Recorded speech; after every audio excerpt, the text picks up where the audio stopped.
Broadcasting from deep within the heartland of free America, where liberty still shines bright. You're listening to On the Move with Mac Worley III.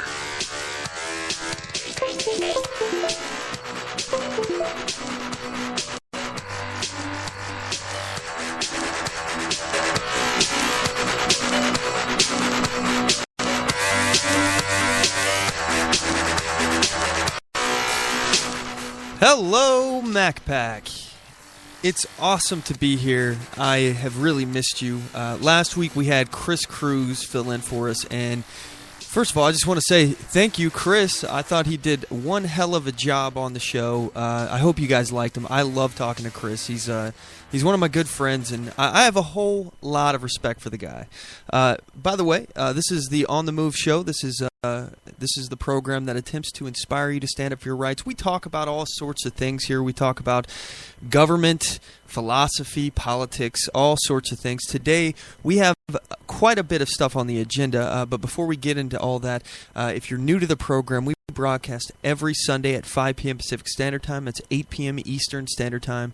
And today's featured topics, we're going to be talking about the left's blaming and propaganda that terrorists are the real victims. This also applies to other things that the left does as well, not even specifically relating to terrorists, how they turn everyone who has done something into a victim, like the kid who steals from someone and is shot, and they expect him. They actually question people. Well, how do you expect him to eat? How do you expect him to have these things if he doesn't steal them? You know, that's the kind of mentality we're going to be talking about. Then I also want to, again, I feel like I've focused a whole lot here on the Republican side here because we have the primary going on, and I think this is a very, very clear choice that we have to make here as a country. I've said before that I wouldn't really call myself a fan of anyone, but I can see myself voting for Ted Cruz. And out of the choices, it is an obvious one because he's the constitutional guy. He's the guy who uses the Constitution to defend all of his positions. He wants to massively shrink the size of government, and what's not to like with that? As opposed to the other guy who's in the race here, and we're not even talking about John Kasich because that is laughable. This guy thinks he's going to go into this contested convention and somehow walk away with the nomination. And if that happens, I mean, let's actually, before we get into the choice between Trump or Cruz, let's actually talk about Kasich just for a second here. I know I'm going off into the weeds, but what do you think that's going to do to the voters? The people who are supporting Donald Trump or Ted Cruz? Do you think that's going to explode the party like I think it's going to do? Completely destroy the GOP if someone other than these two candidates comes out of this? I do. I think that will be the end of the GOP as we know it. I think they will fracture. It will probably split off into another party at that point because the voter, this is an anti-establishment year, even on the Democrat side, by the way. Look at Bernie Sanders. He's virtually neck and neck in most of these races in the popular vote, but thanks to the superdelegates, Hillary can pretty much remain easy. She doesn't have to worry too much, although I suspect that if she loses New York, Bernie Sanders has a real shot. I want you guys to understand that there's hundreds of these delegates, these super delegates, or at least they represent hundreds of delegate votes. And the issue here is if they think that their party is running afoul of breaking up the same way the GOP could, because again, anti-establishment year, that's what this is. This is everybody saying we're not playing by the normal rules. This is why this election is so hard to predict for some of these people who've been in the business for a long, long time because they're still playing by the old rules. They don't seem to understand that both parties are tired. They're fed up. What I believe the Donald Trump side is tired and they're fed up and they're angry and they want to lash out and be the ones to use this governmental power to make them winners. They want to win. They want to make America great again. But they want to win and they want to punish their enemies. That's what Donald Trump's about. You know, he quoted the other day that his favorite Bible verse was, oh shoot, now I can't recall. It was like something about striking back. Now I wish I could. Somebody out there, if you know, I know I got some listeners who know what I'm talking about here. If you know what he said for his favorite Bible verse, in fact, I'll go ahead and Google that right now, just so I can see it here. Donald Trump favorite Bible verse. Okay, yeah, here's a great story. This is on rawstory.com. Donald Trump's favorite Bible verse is one Jesus specifically repudiated. Donald Trump was asked what his favorite Bible verse was in Thursday radio interview, and he responded by citing Old Testament law that Jesus specifically repudiated. By the way, this article was written by... I don't see... Victor Morton, posted with permission from the Washington Times.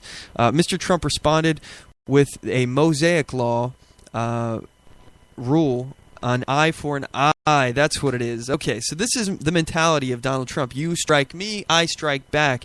But Donald Trump didn't seem to understand, and it's obviously has not read the Bible. And by the way, I'm not religious, so I know the Bible because I came from a religious family. I know that Jesus said, "Turn the other cheek," and I also know an eye for an eye makes the whole world blind.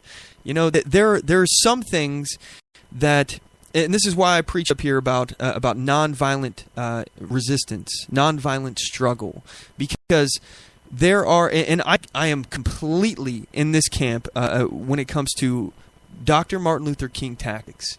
How do you win the PR campaign? How do you show people that your ideas are better? Because we have the best ideas. Let's be real here, gang. I mean, we know our ideas are not, they're not just conservative or libertarian. These are the ideas that Western civilization was founded on, thanks to the ideas that we support, like free markets. These kind of things are what rose people out of poverty in the first place. It's what has dynamically changed the whole situation we have here in the world as far as technology, advancements, people living longer, people being raised out of poverty. All of these ideas are proven. They're proven through the prism of history. All the ideas that the left has are ideas that we move away from these things that allowed us to become such a successful civilization. So the Western values that we have are so important. We have to first of all continue to talk about them and figure out how we can brand it better. Get better at talking about those ideas. But also we need to stop being so angry and look how Dr. Martin Luther King changed the minds of people in his time. All right, this was a big thing back in the day, Malcolm X versus Dr. King. Two ideological ways of handling racism and segregation, and they were both shooting for essentially the same thing. They just had different tactics of doing it. I mean, you could argue that it was a lot more militant, and I would argue that Black Panthers and Malcolm X were racist against white people. That's just my opinion. But arguably, they wanted equality. And that's a overused word nowadays. The left uses it to mean something completely different than equality under the law and equality at the end zone, at the finish line. They want everyone to finish in the same place, which is under the government thumb, with a boot on your neck. That's what they want. But Dr. Martin Luther King preached about love and about how you can show people this choice between good and evil. And what can more easily display that than if somebody slaps you, you turn the other cheek, as Jesus said. Now, I'm probably the worst person to sit up here and preach scripture to you, so I'll go ahead and leave it at that. But this is the difference between Donald Trump and what I believe is going on with the Ted Cruz movement. And I've already said before, we've discussed this in the past, I think there's going to be a huge surge from the GOP, from the people in the GOP to Ted Cruz. Now, I'm not necessarily saying that Ted Cruz is going to win. I think that's a little bit wishful thinking on my part if I say that, yeah, he's going to win the nomination. I don't think he's going to win the 1237 delegates required in the primary, the first vote. Now, with that said, I don't think Donald Trump is going to do that either. I believe we are going to a contested convention. And this does not imply that the election is going to be stolen. We have rules. Now, if they start to change rules to favor one candidate or exclude another candidate, as much as I'd like to see John Kasich get out of there, I don't want the rules to be unfair. And I also don't want them to change the established rules like what Donald Trump's calling for, which we're going to get into a little later. One of the things I do want to mention here, and this is not stealing an election. And frankly, I'm quite tired of hearing this rhetoric coming from the Donald Trump camp about stolen election. This is what they're preaching about right now, is stolen election. There are rules. And the game has been set. These rules have been set. They were set long before. And this is a states' right issue, by the way. If you believe in the Constitution, the 10th Amendment, the right of states to choose how they'll govern themselves, then you should support the rules as they are, because these are rules that were put forth by the states. Each one has their own operations. Each one runs differently. And if you agree with small governments, then you should agree with this, because at the state level, we got 50 different states. We got 50 different experiments cooking right now, 50 different things going on. And, if it doesn't work, people can make some tweaks. But if it's all federally regulated, if it's all told by the federal government, this is how you're going to do it, we have one standard. There's only one experiment going on. If it fails, if it's not good, if it's not fair, if it has some unintended consequences, then it will fail across the board, as opposed to failing state at a state level. So these are things that if you're for states' rights and you're for small, limited government, then you should be for that. This is obvious that Donald Trump's not, but I digress. So let's back up here to what we were first talking about when we first got here. I've been talking a lot about what's going on with our side, in our house. And again, it's hard for me not to, because these are things that I find particularly interesting, the debates going on within our own party, the hypocrisy that I see, and I call it out. But I want to focus on the left today, quite a bit actually. So we're going to focus again back to the feature topics. We're going to talk about the victim blaming mentality, the propaganda that terrorists are real victims, and the left's attempts to blame other victims. Then we're going to talk about the left, how they're better at marketing, and why. Why I believe people are more easily swayed to, especially the uninformed voter, more easily swayed to leftist propaganda, leftist talking points. Then I want to get into something that I think actually we kind of touched on before, is the differences between within our own party, within our own ideology, and is this feud that's going on between Glenn Beck and Alex Jones. These are two radically different people. I listen to all sorts of talk radio. If you don't know, I listen to a lot of different people, and I like it. I like to listen to people. I listen to NPR sometimes just to hear what the other side is saying. I'm very interested to hear the other side of the argument, because sometimes, I feel like I'm very introspective. And I think a lot of you probably are like that as well, based on my conversations with you, based on the discussions we've had in our group, which, by the way, if you're not a part of, I really wish you would join it. It's facebook.com/groups/OnTheMoveShow. We have a whole bunch of awesome conversations in there. And I think this feud between Alex Jones and Glenn Beck, we need to dive into a little bit, so we're going to get to that. Then I want to talk about how facts are facts, and specifically relating to climate change and government conspiracies. This kind of relates to Alex Jones a little bit, because he's a conspiracy guy.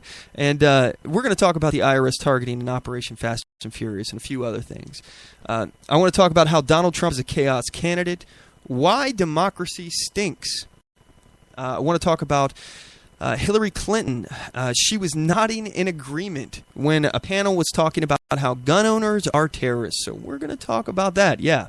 And if we have time, I also want to get into how dangerous the situation is right now with Russian aggression, and we have Saudi throwing some threats around. So we're going to go ahead and talk about that. But anyway, we're going to cut to a commercial break. But actually, before we do, I just want to remind everybody, we have some original T-shirt designs, brand new stuff, and it's all right now. These are limited edition, by the way. We're going to take them up and down, and put out a few at a time, and give you guys an opportunity to check them out. We brought back the Bear Arms T-shirt. We brought back, by the way, the Bear Arms T-shirt, and all of these T-shirts are designed by my wife, who's an awesome graphic designer. By the way, FYI, if you happen to be an activist, you happen to be a small business owner, you have any kind of need of graphic design or some materials that you're going to print out, you should contact the show, and I'll put you in contact with my wife. OnTheMoveShow@gmail.com. Again, OnTheMoveShow@gmail.com. My wife can do business cards, logo designs, flyers. You want to hand out some papers to people that when you're talking about the Second Amendment, you want to talk to people about stuff like that. Get a hold of us. We'll help you out. We'll get you what you need. But my wife is awesome. She created these original designs, and we got the I Heart Open Carry shirt, which I love. This is like my favorite design I've ever seen, and I'm so happy that it's ours. And we got the Bear Arms shirt. We brought that back. It's a picture of a bear with the word arms on it. I love that one. We got an awesome Libertarian shirt. It's got we call it the Be Libertarian shirt. It's got the word Libertarian on it, broken up on the shirt with BE. In red, everything else is in black, and it's saying "Be Libertarian." Inside the word "Libertarian" is the words "life, liberty, and property," which is the cornerstone of our philosophy of liberty in and of itself, life, liberty, and property. So anyway, you can check all that out, by the way, at http. I don't know why I did www.onthemoveshow.com/shop.html, or just go to onthemoveshow.com and click the shop link. It'll take you right there. And anyway, without further ado, we're going to go ahead and cut to a commercial break. When we come back, we're going to dive right into these featured topics. So you guys don't want to go anywhere. We'll be right back. Oath Keepers is a nonpartisan association of current active duty military, reserve, guard, veterans, peace officers, and firefighters who will fulfill the oath we swore, with the support of like-minded citizens who take an oath to stand with us, to support and defend the Constitution against all enemies, foreign and domestic. So help us God. Join us at oathkeepers.org.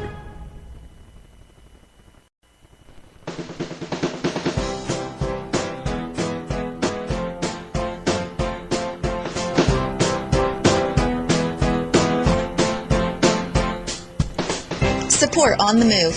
Help us make this podcast bigger and better. You can do this by going to our store and purchasing one of our hundreds of products. All designs are original and made for patriots like you. Just go to cafepress.com/onthemoveshow. We appreciate your support.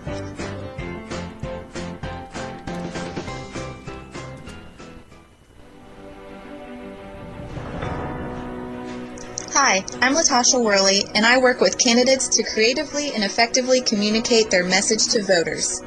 I offer professional graphic design services, from yard signs to flyers, from logos to vehicle magnets. Email me today at latashaworley@gmail.com. That's LATOSHA Worley@gmail.com for a quote on items for your campaign.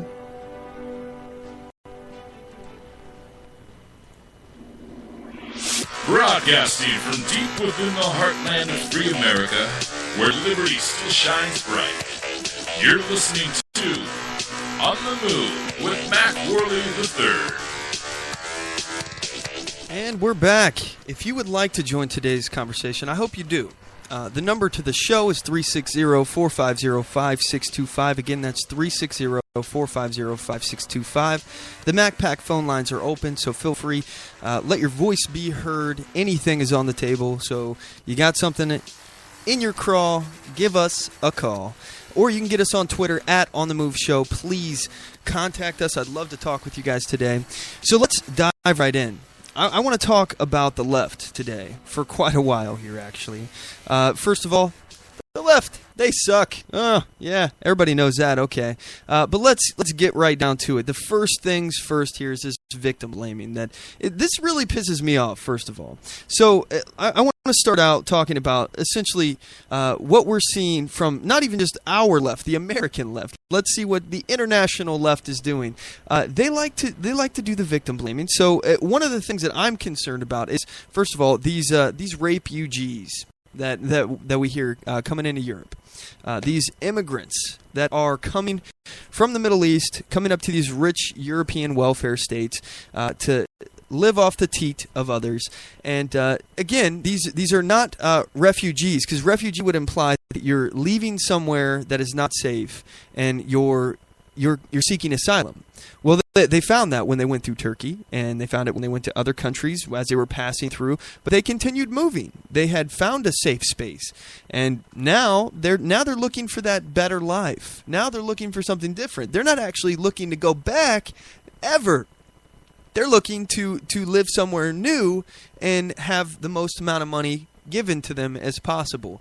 So this is a concern. And one of the things, again, we've talked about how in the past they talked about the left in Europe is saying that they just need to re-educate these people. And by the way, I think it's kind of a scary term, but they need to basically teach these refugees how society works in the Western world. Simply because a woman is showing her skin or her hair, or she's in the same room with you, she's alone, she doesn't have a male escort, she's driving a car, she's speaking when not spoken to, something along those lines. It doesn't mean that you can just rape her. That's not an invitation to rape her. Okay. So that is what the left thinks, and pretty soon we're going to start hearing, if we have, you know what? Actually, I think I've heard some people on talk radio, or I'm sorry, not talk radio, on CNN. I was watching a debate about a month ago. Now I can't remember it, but they actually started to blame the women. They said, well, women should just be more careful of their surroundings. They should wear less provocative clothing. Things along. Blew me away. All right, so first of all, the woman getting raped is the person who needs to make the adjustments. They're actually blaming the victim for being raped because she was wearing something immoral or provocative. If you're a jihadist or I'm sorry, an Islamist, you think that it is actually a immoral choice. The woman is immoral if she is wearing something that is revealing. And even still, one of their biggest, within this community, not all Muslims, but the ones who use this as an excuse, they say, we can't control ourselves, which is why we have the women cover up. This is all about subjugation of half the population, which I find despicable, first of all. But I digress. Let's go ahead and dive into some other areas here. Here's another great one that this blows me away. Perfect victim blaming. The left says that people who have their firearms stolen and then those firearms that are used in a crime should be held liable for the crime. Now, this is something I find particularly upsetting, first of all, because I'm a gun owner, but second of all, because you're literally going to punish a victim for a crime that they did not commit. They were a victim. Now they're being a victim twice here, because first they had their gun stolen. Second, now you're going to prosecute them for what someone else did. I don't believe in holding other people accountable for the actions of others. The person who was the issue, who should be punished, who should be removed from society, is the person that stole that weapon. That's the way I feel, and I think that's pretty logical when you really think about it. Because, for example, if somebody stole a knife out of your kitchen drawer, and let's follow the progression of thought as this thing works. If somebody steals something from you and uses that thing to harm another person, you're liable. So let's say they stole a kitchen knife and they started stabbing people and they found out it belonged to you, you're responsible. They stole your car, they end up hitting somebody with it and killing them, oh, you're responsible. This is the mentality. They don't understand it. They think this is all about inequality and it's just unfair. It's a series of circumstances that led these people to these actions, and some of that may be true, but in my opinion, a lot of these leftist policies are the reasons why we have perpetual poverty. We have entire generations that are stuck in poverty. They can't leave it because they're actually penalized for putting forth any effort to get out of it. And it kills incentive to do anything. It kills your drive to be productive. It kills your drive to be a productive member of society. Welfare, food stamps, things along those lines, especially things that when you start making more money, they take away some of the money that you're getting. It's institutionalized slavery. It's a way for the left to gain control. That's what that is. It's also theft. It's redistribution of wealth, which is theft. Stealing money from one person and giving it to another favored person or group, it's problematic. It's theft. The government shouldn't be doing that. You're not acting in a moral force. That's not charitable. By the way, speaking of charity, you all of you, I assume, because you are all probably law-abiding citizens like myself, have paid your taxes. That was a big charitable process you did there, because your money went to someone else. So, feel good about that. But you can't write that charity off on your taxes, FYI, because, then they wouldn't have any money to steal from you. I digress. So, let's see. Let's look at another one here. Okay, so one of the things that the left is doing right now, and this relates to terrorism, and this is kind of upsetting. I feel like the world is getting inverted here. Up is down, black is white. I don't know what I'm seeing anymore. It's unbelievable. So one of the things that they're doing is they're actually saying that terrorism is caused by poverty and lack of education and lack of jobs. All right, this is what they think is actually causing people to strap bombs on themselves, blow themselves up, or fight in a holy war as a warrior for their God. This is what they believe. They actually believe that one reason is as I've already mentioned, the poverty and lack of education, all that. But in addition, lack of assimilation. Europe has not done a good enough job of integrating these refugees, these immigrants, these communities of people into their society. In fact, it's actually the exact opposite. What these countries in Europe have done is actually say, okay, well, we're not gonna do anything that's going to force you to integrate. We're just gonna let you do your thing. You do whatever you want to do. You guys can congregate together in your little communities and all that, and that's fine. We won't come and harass you. These will essentially be no-go zones because we don't want to come in there and mess with you guys and start any tension. This is the apologetic left. They're walking on eggshells. They're so apologetic for things that they're not even doing wrong. First of all, you have a right to your own property. So the welfare state in of itself is an issue. You have a right as a country to control who comes in. You have a right as a country to say, this is the language we're going to speak in. You have to learn it. You want to be a citizen here? You want to live here? You got to learn our language. You have a right to do that as a country. But the left, they don't do that. And the socialist governments of Europe, they have allowed these people in these horrible, horrible open border policies to just come flooding in across their border. And these communities are not integrating. And that is now blamed on the country, the home country, for the fact that because they're not integrating, because they've chosen to, and because they were never forced to, because of a circumstance, not somebody coming in with a gun and saying, you better learn whatever language, you better learn German, Sprechen Sie German. Yeah, nobody's doing that. But if they want to get a job, if you want to feed yourself, if you want to clothe yourself, you want to take care of your family, you're going to have to integrate into our society. And not because we're making you, but because that's the way this country works. And other countries around the world should work. This is what they should be telling them. But it blows me away, first of all, the whole poverty issue, because we've already seen circumstances where terrorists were well-to-do, they're from well-to-do families, and some of these people were citizens of European nations. So it's not like they come from, they've been living in a cave, excuse me, and they're uneducated, and some of these people are very well off. They come from well-off families. And what the left doesn't seem to understand is this is an ideology. The ideology wants to kill you. The ideology thinks that if you're not with us, you're against us, and you got to die.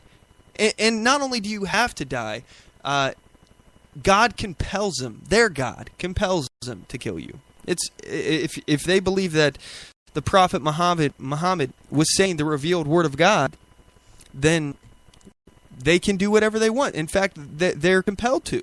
They can kill you. They can enslave you. They can rape your women, or you probably.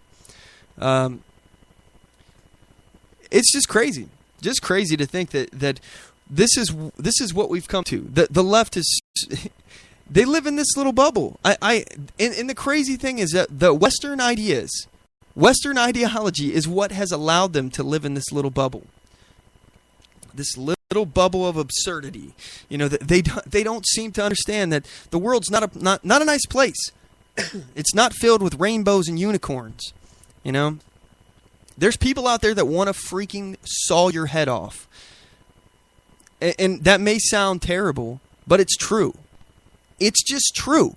There's people that want to kill you and that want to annihilate the Western way of life.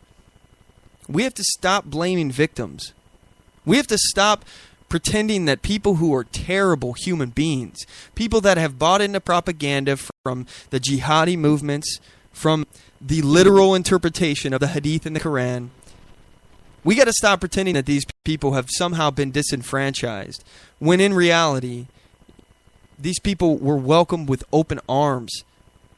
And they've decided to spit in their host country's face by participating in these kind of radical terrorism movements, by getting involved in this ideology. And I get it. This is kind of the same thing that's happening to Americans on welfare, not as far as being radicalized, but this is what's happening to the black community in America. And I know a lot of people aren't going to agree with me, and that's fine. I mean, that's not what this is about. And if you disagree, go ahead, give me a call, 360-450-5625, 360-450-5625. But the institution of welfare, I mentioned before, it creates hopelessness. It takes away your incentive. It makes you not have anything that you have to do. You don't have to go to work to feed yourself. You don't have to get up early in the morning. You don't have to do anything. So basically, what are you going to do? What are you going to do with your time? Well, you're looking around for something to do now.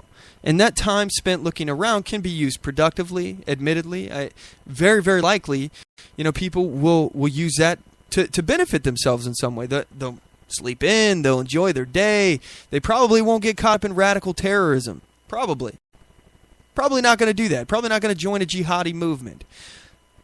But there are some people now that will be looking for something to make their life worth living. Some kind of reason to go on.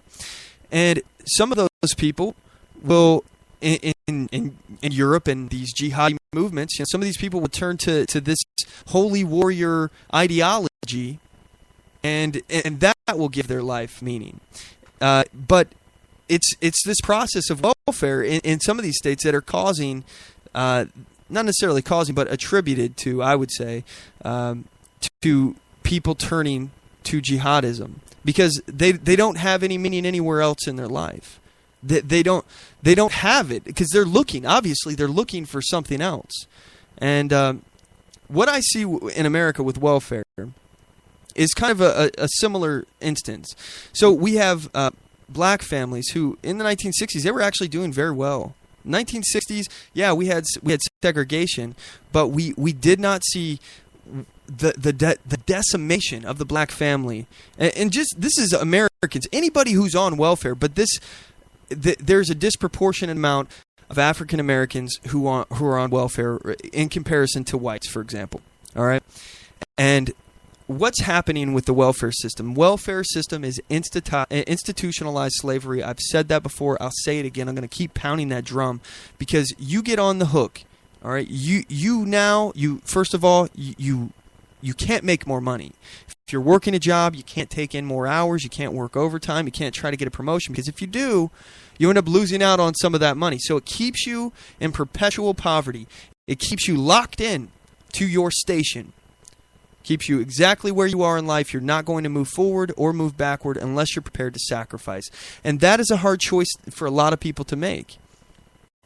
So if you don't want to stay poor, you don't want to stay impoverished, but you can't get a job to make more money, or you can't work more hours, or you don't need to work at all, what are you going to do with your time? You're going to try to make money other ways, maybe under the table? That's one way. This is what's happening to a lot of fathers in the black community. This is why we have a problem in the black community where fathers are leaving their families. Because first of all, it actually benefits the family to do that. For a single parent household, they make more money. So the father's actually worth more to the family leaving them than staying with them. This is a problem.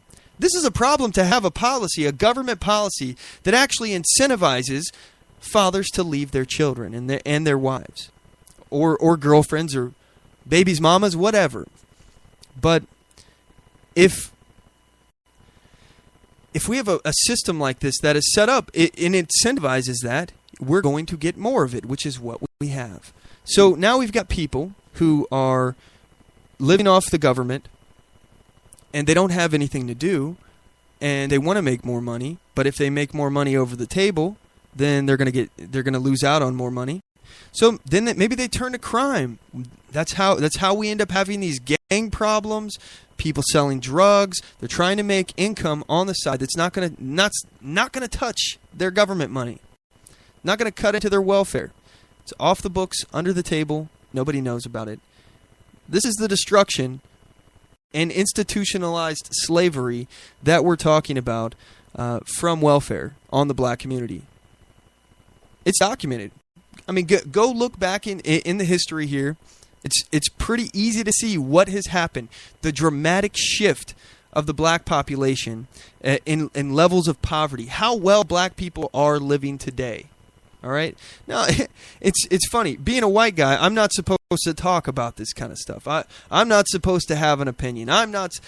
All of my ideas, though, these are not radical ideas. These aren't racist ideas.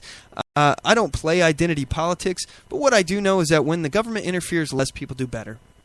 That's it. People do better. Yeah, some people are going to lose. There's always going to be winners and losers. But for the most part, your life is dictated by a few things. Number one, how hard you're willing to work. Are you a hard worker? Are you willing to do jobs that other people aren't? Are you willing to do those jobs better than other people? If you're going to be a janitor, you be the best damn janitor there is. You're going to be, one of those people that clean out the porta potties, the turd suckers. They suck those turds out of the porta potty. If you're going to do that, you're going to be the best one at that job, or you're going to be the guy that cannot be replaced. If you are, you're very likely you're going to be successful. Another factor is luck. Maybe you stumble upon things. You get lucky. You have a big break. That's great too. But those factors are severely important. And more important as well is what kind of skills you have. Are you marketable in this economy? Do you have a skill that's in demand? These are the things that are going to determine your level of success. Your skills, your luck, and how hard you're willing to work. And no amount of government help is going to ever change that. All it will ever do, anybody giving you money, is going to incentivize you to not have to do anything, especially if doing something actively hurts you getting money. It actually takes away money out of your pocket. And in order for you to get out of that system, you actually have to make the tough choice, a tough sacrifice. It's one of those things that not a lot of people are going to do. Not a lot of people are going to say, I'll actually make the same amount of money working a 40-hour-a-week job or being on welfare and having all my government entitlement programs as well. All of these different things added together, I'll make the same amount of money, so why bother working? This is a calculation a lot of people think, and people aren't stupid. People know how to game the systems. I know so many people in my life. I have met so many people who game the system of the government, who use every trick in the book to get as much money out of the government as possible. In fact, and this is not a generalization on anyone on welfare. If you're on welfare, I'm not talking bad about you. I promise. I have honestly, I have no opinion on whether or not you are getting welfare or not.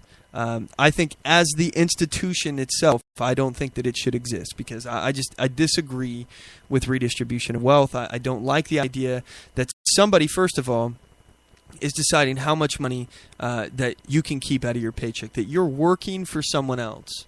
A certain percentage out of every year, the work that you do is spent for someone else. So how many months out of the year do you work for other people?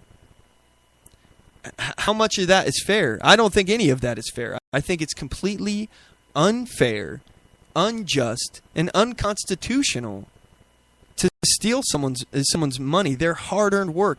And to do so, I think that's slavery. I think they've enslaved the taxpayers, and they've created a system of institutionalized slavery that gives them power over people. So anyway, let's move on to the next featured topic here. This is one of the things that I actually want to talk about for a minute here.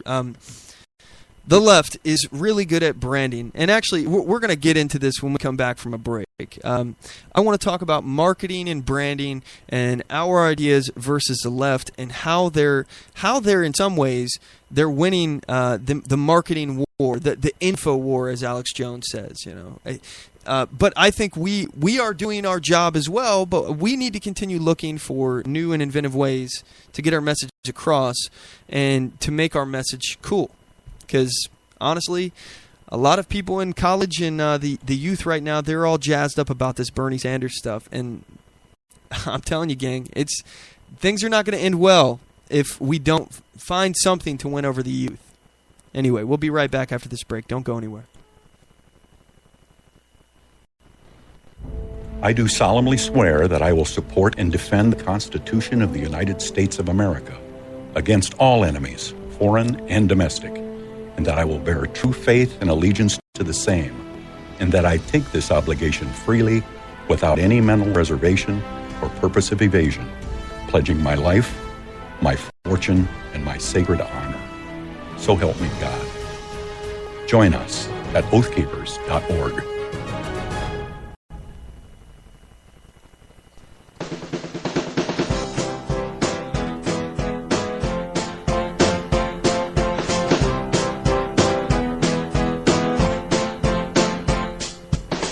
Support On The Move.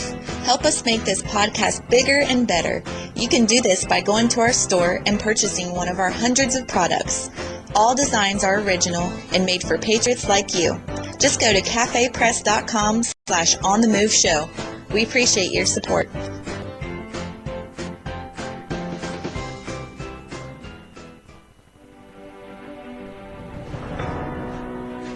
Hi, I'm Latasha Worley, and I work with candidates to creatively and effectively communicate their message to voters. I offer professional graphic design services, from yard signs to flyers, from logos to vehicle magnets. Email me today at latashaworley@gmail.com. That's LATOSHA Worley@gmail.com for a quote on items for your campaign.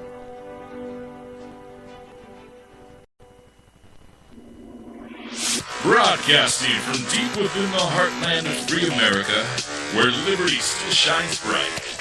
You're listening to On the Move with Mac Worley III.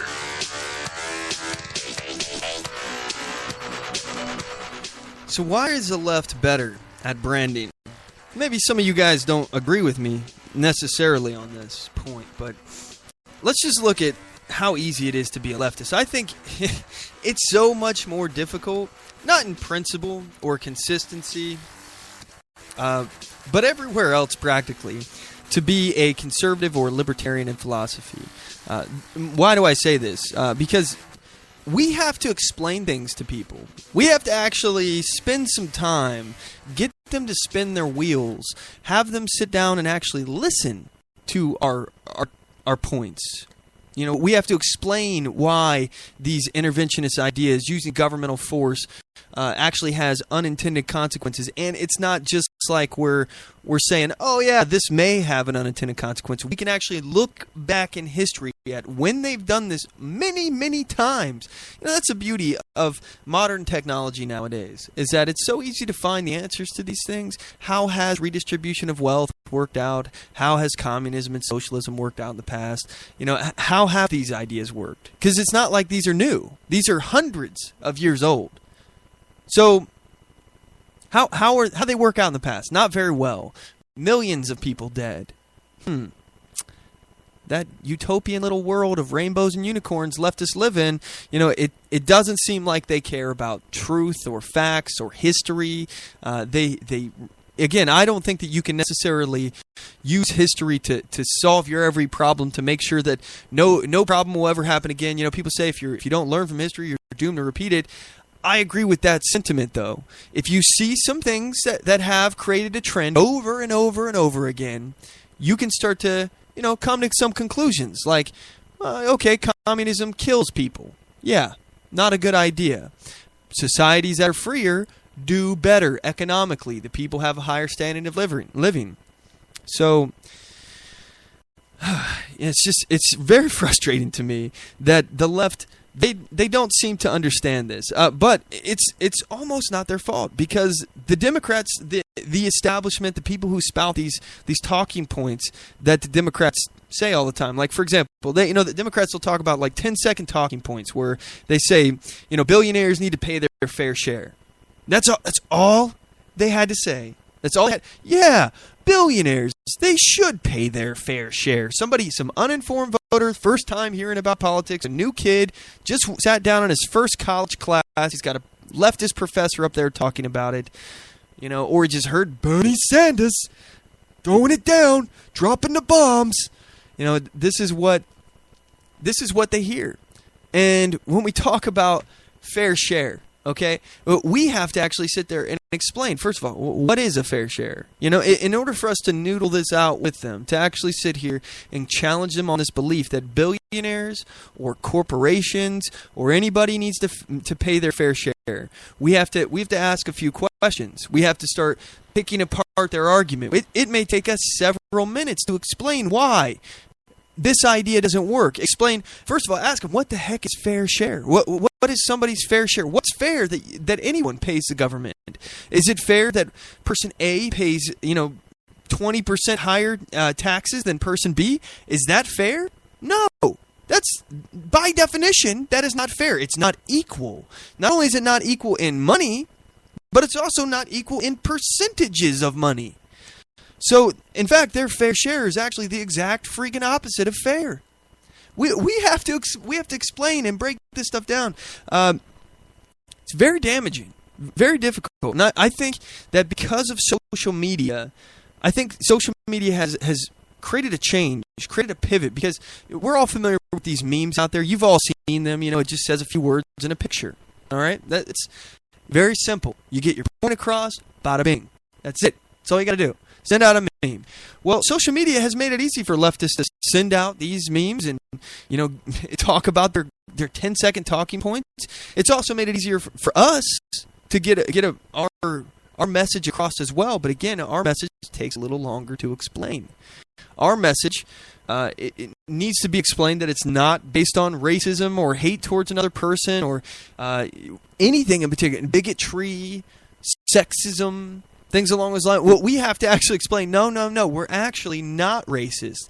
You see, what we want is for you to have a fair shot. We want you to have the same shot as anyone else to be successful. And we want you to be able to do that on your own, just like everyone else should. No one should be getting special treatment. No one should be getting special favors. By these huge exorbitant tax programs that you want to create when you say that somebody ought to pay their fair share, some big corporation or business, what you actually don't really understand, though, is that socialism is inextricably linked to corporatism, to crony corporatism. So what we have now in America, we've started, for example, progressive income taxes. We got, the big rich people supposedly getting taxed more than everyone else. The issue is that when government gets bigger and the government gets more power, these corporations start to influence that government and buy influence in the government and then get little loopholes in the taxes. So what will actually end up happening when you jack up the prices on the rich in order to help the lower class or the poor? What you actually get is, first of all, the rich aren't going to pay the taxes. They just will not pay the taxes. Though they have other ways of earning income that's not necessarily part of their income tax. So, or they may just do things under the table. Or even if you are successful, even if your ridiculous ideas of redistribution of wealth are successful, it will kill the economy, destroy it. And this all goes back to the same fundamental issue that we were talking about with welfare. When you incentivize something, you get more of it. So if you incentivize people to stop working because it doesn't matter how much they work, their income level will never change. If you work 40 hours a week or 80 hours a week, doesn't matter. You're going to make the same amount of money because everything's equal in this communist utopia that you wish for. If the leftists had their way, that everybody would make exactly the same amount of money, and it would be paid for by the government. So you just work for the government, and they pay you all the same. This isn't far-fetched. I'm not speaking about some radical left-wing ideology. I think it's radical, but they don't. They don't think this is that radical. They think that, a billionaire, you're making what, a couple $1 million a year. Let's just say, all right, let's just say you make, $2 million a year. Well, how much of that should you keep? How much of that are you entitled to? I would argue all of it, but the left, they think that, you really don't need more than like a few $100,000. So let's say $200,000. We'll take 90% of your income when you had $2 million, and you should be satisfied. You should be able to live a perfectly fine life at $200,000. This is what they say. This is what they believe. So 90% of your wealth is taken away from you, and that's not supposed to affect your behavior at all. This is what they think, that it's not actually going to change the way you do business. You may end up closing your doors, decide it's not worth going through all this hassle, especially if you're a business owner. You have any idea how difficult it is to run a small business? You've any idea? I'm sure a lot of you do. But leftists out there have no idea. They do not understand the things that go into having a business, the costs, the expenditures. They think that these business owners are just wringing their hands. They're just yeah, we got all of this extra profit that we're not sharing with our employees. That's not the way it works. I mean, sometimes it is. But again, what employers are going to do is they're going to offer the minimal amount of money that they can to get a job done. And if people are willing to work for it, they will. And if people aren't willing to work for that amount of money, they won't. So, redistribution of wealth programs, they just don't work. They kill incentive. And on top of that, when you start talking about like capital gains taxes and redistribution of wealth, like an actual wealth tax, they say, these greedy billionaires, they're just hoarding their money. It's like they're Scrooge McDuck and they just throw it all into a giant money vault. It's like one of those pyramids on The Mummy. You ever seen that movie? My wife loves that movie. We watch it all the time. You walk in, there's just tons and tons of gold everywhere, and these billionaires are just swimming around in it, Scrooge McDuck style. This is what they actually think, and they don't really understand, because billionaires aren't just hoarding their money. First of all, they're spending their money. So the money that they're spending is actually creating jobs. If they have businesses, obviously they're creating their jobs themselves. But even if they're not, even if they just are some like Wall Street billionaire who's investing their money somehow, all right, that guy's going out, maybe he buys a yacht. He just employed some guy who builds yachts. A whole bunch of people, most likely, building yachts. He wants to live in a house. Okay, Well, boom, he bought a house. He just paid for construction of that house. So he's got to fill it up with furniture. He's got to buy some furniture. So now furniture makers are in business. He's going to light the house. So people are going to produce electricity for the house. He's going to eat food. So now he's employing restaurants. He may even have a personal chef. These are all things that he's doing in the economy to stimulate it. It's all trickling down. You talk about trickle-down economics. This is kind of the principle here, gang. So what the left doesn't seem to understand is that these billionaires are not just hoarding their money. They are spending it, but also they're investing it. And this is such an important thing to point out, is that if you kill the incentive to actually have a business, to make the money in the first place, there will be less businesses, therefore there will be less jobs.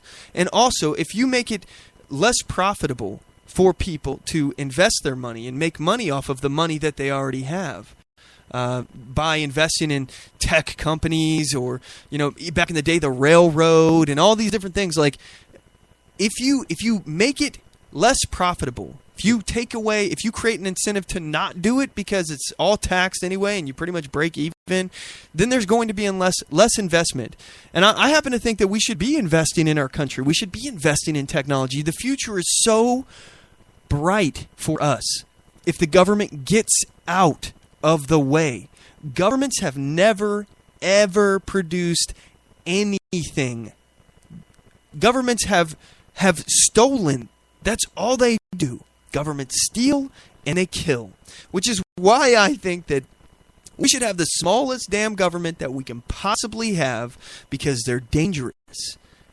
They steal, they kill, they are leeches on society. The only thing that is good about governments is the ability to say, all right, this is us. This is my family, America. You guys in the United States, you're part of my crew.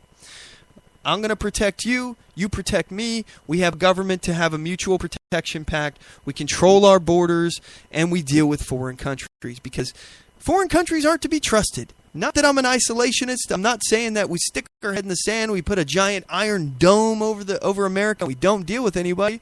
But just know that they're going to be looking out for their own self-interest. All right? Our founders warned us of foreign entanglements. Beware of foreign entanglements. It may not always be in your best interest to have a strategic alliance with somebody. It's all fine and dandy to trade with people. It's all fine and dandy to have a real friendly relationship. And if one of your allies is being attacked by somebody, it may actually benefit you. It may be within your own self-interest to go help them. But it's not necessarily always the case. So these are why governments are important. 3 real simple jobs, and that's about it. I mean, there's some limited exceptions in here. But again, this all boils down to the essential principle of using the minimal amount of government possible. Because when government gets involved, there's unintended consequences.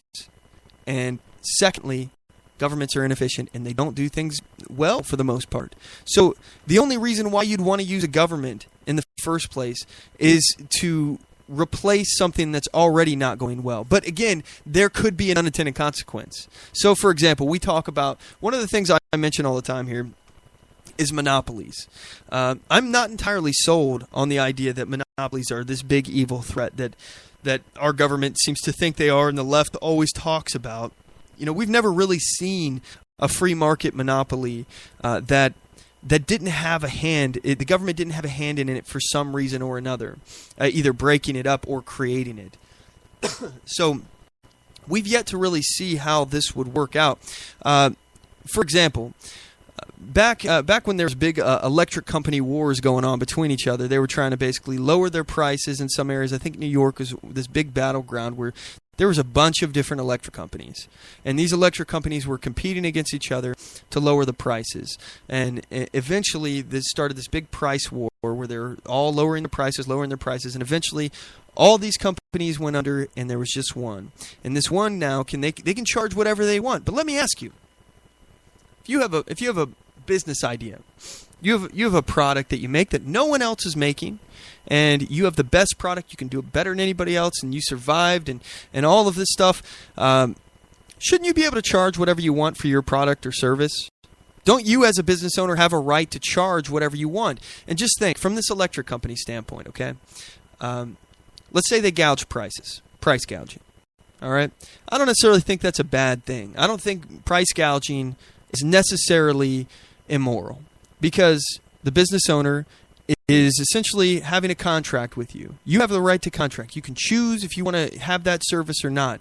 By the way, electricity, not a right. Look in the Bill of Rights. It's nowhere in there. The whole Constitution says nothing about electricity being a right. This is a product that you're buying. And like businesses all around the world, they look at a cost effectiveness, okay? So, and this is very similar to the Laffer curve. If you all are familiar, I was talking about the Laffer curve.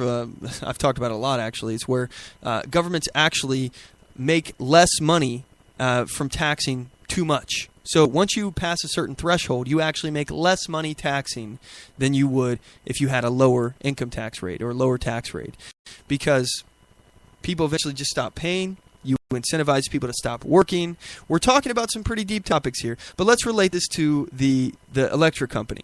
All right, an electric company wants to price gouge, and I'm just going to throw some numbers out. Instead of charging their monthly customers, on average, let's say it was $100 a month you were being charged for your electric bill, and now they've put all their competition out of business, and now they're charging $300 a month to all their customers.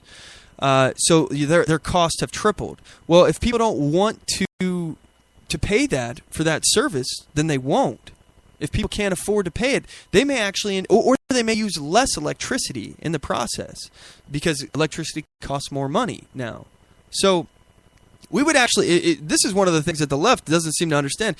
Climate change and all the crap that they talk about, I'm going to get into later if we have time in the show. But all of this stuff that they tend to purport as far as being conserving electricity and all of these things, we would actually see more of that if we had a monopoly, because people, if the price for that good or service cost too much, people would use it less.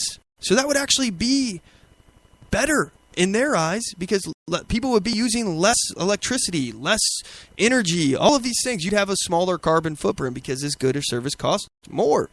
Which again, I don't really think carbon is a pollutant. I think carbon is a plant food, as it always has been. You breathe it out. Plants breathe it in. I don't have a problem with carbon. I think that the left has tried to manipulate that, but I digress. We're going off into the weeds. So if this electric company suddenly jacked their prices up to $300, they tripled their rates, all right? And suddenly they hit what is essentially we'll call a Laffer curve with them as well, because now people aren't spending so much money. They're not using so much electricity. They're actually making less profit as a company overall because they're charging too much for their product. They're going to find an equilibrium. At what rate? At what percentage of? I guess what rate that just works. At what rate do they make the most money? How much do they charge their customer to make the most profit possible? And they'll find the equilibrium. They're going to find what their customers can afford. It doesn't serve electric companies, by the way, or monopolies to charge so much that their product is only available to billionaires. We saw, for example, the computer, the Macintosh computer. The very first one, I believe, was going for around $10,000 a computer. $10,000. I bought a computer not too long ago, $100 on eBay. $100. And this computer is far more powerful, has way faster processing speed, more storage. It's got so much more that I can do. It's amazing compared to the $10,000 computer that was first on the market. And again, if these corporations were making so much more money by charging more money like that, by price gouging, then why did the prices drop? Because they want to make it more economical for people to buy. The more products that are sold, the more people that are on the hook for their product, the better. So I'm not necessarily a believer that monopolies are a bad thing. I've yet to really see any evidence. If we're talking about how the federal government gets involved, this is how we got to this conversation. Perhaps the federal government may have a role in that in some ways, but I tend to think not. I think that the world would be better if the government did not regulate industry. That's just my opinion.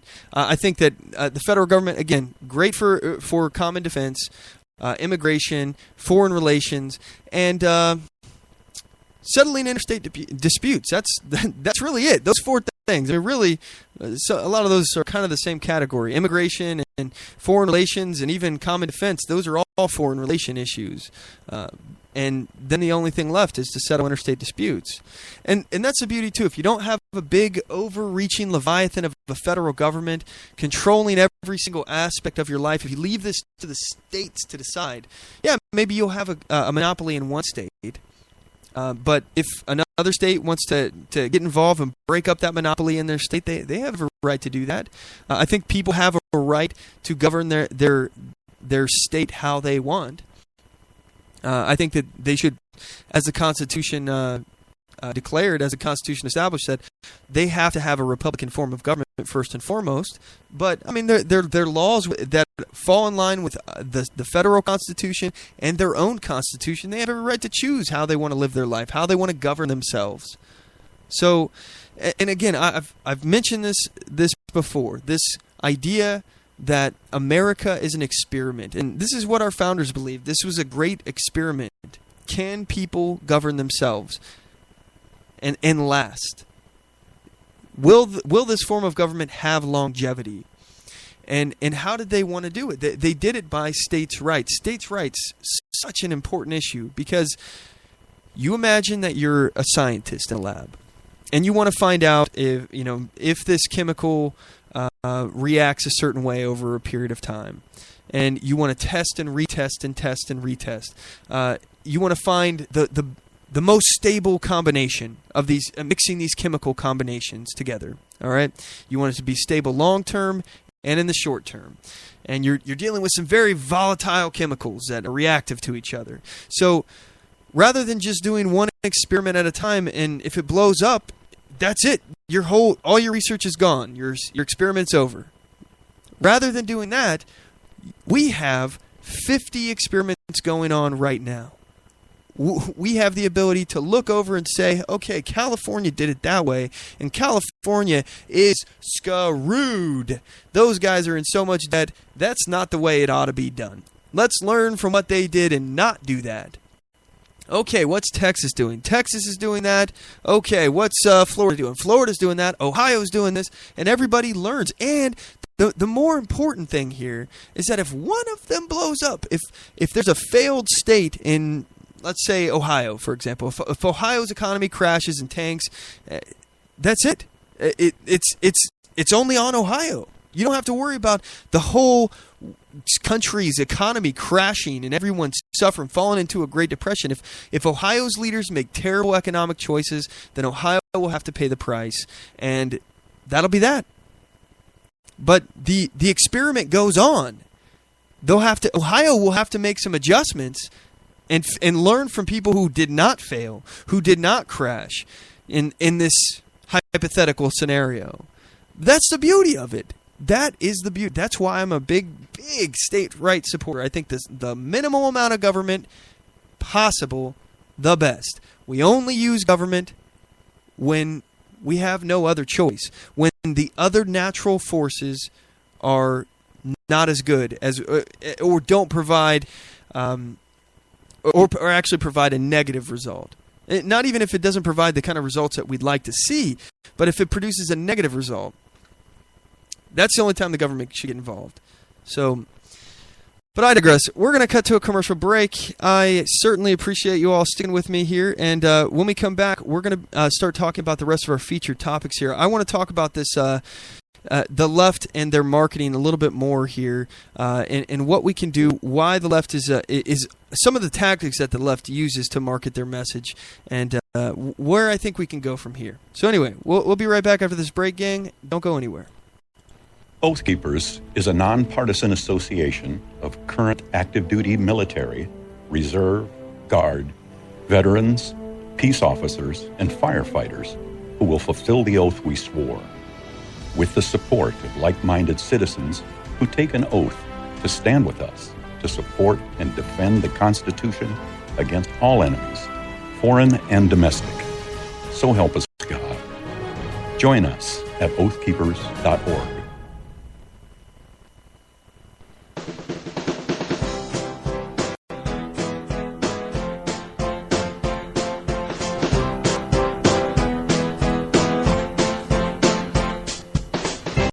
Support On The Move. Help us make this podcast bigger and better. You can do this by going to our store and purchasing one of our hundreds of products. All designs are original and made for patriots like you. Just go to cafepress.com/OnTheMoveShow. We appreciate your support.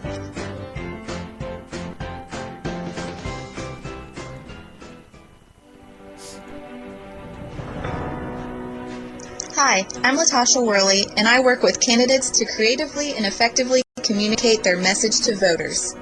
I offer professional graphic design services from yard signs to flyers, from logos to vehicle magnets.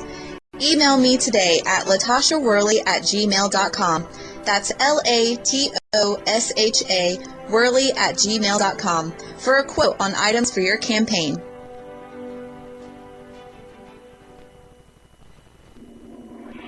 Broadcasting from deep within the heartland of free America, where liberty still shines bright.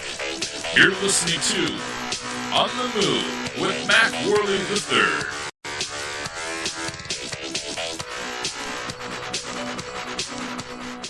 All right, we are back, and let's see here. Where did we leave off? We were talking about the left and how they market. One of the things that I've already mentioned, we talked about the memes and how easy it is for the left to get their message across. But also, one of the things that they have going for themselves here is,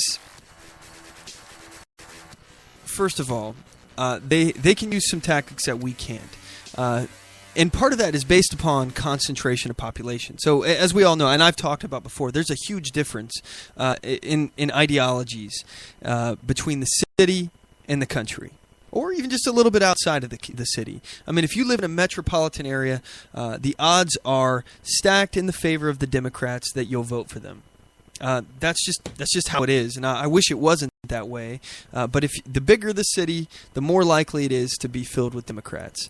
And part of the reason for that is because of low-income housing and things along those lines as well. So for example, if you have Republicans who are trying to go door to door, where are you going to go as a Republican candidate, or as somebody who's trying to talk to people about a Republican candidate or conservative candidate, Libertarian candidate? Where are you going to go to find a concentration of people like that? Can you think of anywhere to go to find vast numbers of people stacked on top of each other that are going to vote Republican, or at least be open to the Republican ideologies? Anywhere? Maybe cornfields in Nebraska, rolling up to farmhouses. That's the only place I can think of, that kind of thing. But you're not stacked on top of each other. You don't have a dense population. So Democrats, for example, they can go into these low-income housing projects, and they can just go door to door. And odds are they're going to hit a Democrat, because these people are getting handouts from government, and they're part of the welfare system, this institutionalized slavery system that forces them to become dependent on government, and therefore incentivizes them to become Democrat voters. I mean, that's it. This is why we see a large population of Hispanic voters voting for the Democrats as opposed to the Republicans, because Democrats are promising amnesty, and they're promising welfare, and they're promising all these other handouts. We're going to give you a bunch of free crap. Bernie. Killing me, Bernie. All right. So, but they can go into these places, and they can door-to-door stuff, by the way, when you come to voting, when it comes to bringing out the vote, it makes a big difference. The ground game. By the way, Donald Trump has seen what ground game actually does when you look at what Ted Cruz is doing in this GOP primary. I don't want to dive too far into this yet, but the ground game is important, and you actually have a high rate of return on your investment, basically, by knocking on somebody's door and asking them, hey, will you vote for this candidate? Especially if they're already predispositioned to voting Democrat. If they're already Democrats, you knock on their door and say, hey, we really need you to come out and support this guy. If you want to keep living in this low-income housing, you want to keep getting your welfare checks, you want to keep getting your food stamps, you better come out and vote for this Democrat because this Republican's going to take it all away. By the way, he's racist. This is what we are fighting against. And how do you do anything about that? What can we do? I've laid out here a lot of the things that are against us. And what I think that we have to do, and I mentioned this the last week I did the show. I think it was 2 weeks ago. It was before Chris Cruz was filling in for me. But we have a cancer in our own ideology, in our own party. The Republican Party was supposed to be the party of small government. It was supposed to be the party that espouses the ideas that I've been talking about for years now, that you agree with, that our founders agreed with: small government, free markets. These are simple ideas: individual rights, personal responsibility. But now the Republican Party is the establishment. And when we talk about the establishment, on both sides of the aisle, they care less about ideas, they're less ideological, and more about their power. They care about power. Because power makes money. The power to influence the free market, for example, gives Hillary Clinton and her ilk the ability to cut out special favors, take these big exorbitant bribes from these companies and give them a tax loophole. It gives them power. Power is money, and they don't want to lose it. Also, it's fame, it's prestige. The Republican Party is filled with these power brokers too. The left and the right. I think Hillary Clinton is part of the Democratic establishment. I don't know how you could argue that she isn't. She's been in government all her freaking life apparently. So she thinks she's going to stay at the White House again. That's going to be her new home, or her old home rather. She's going to be back in there.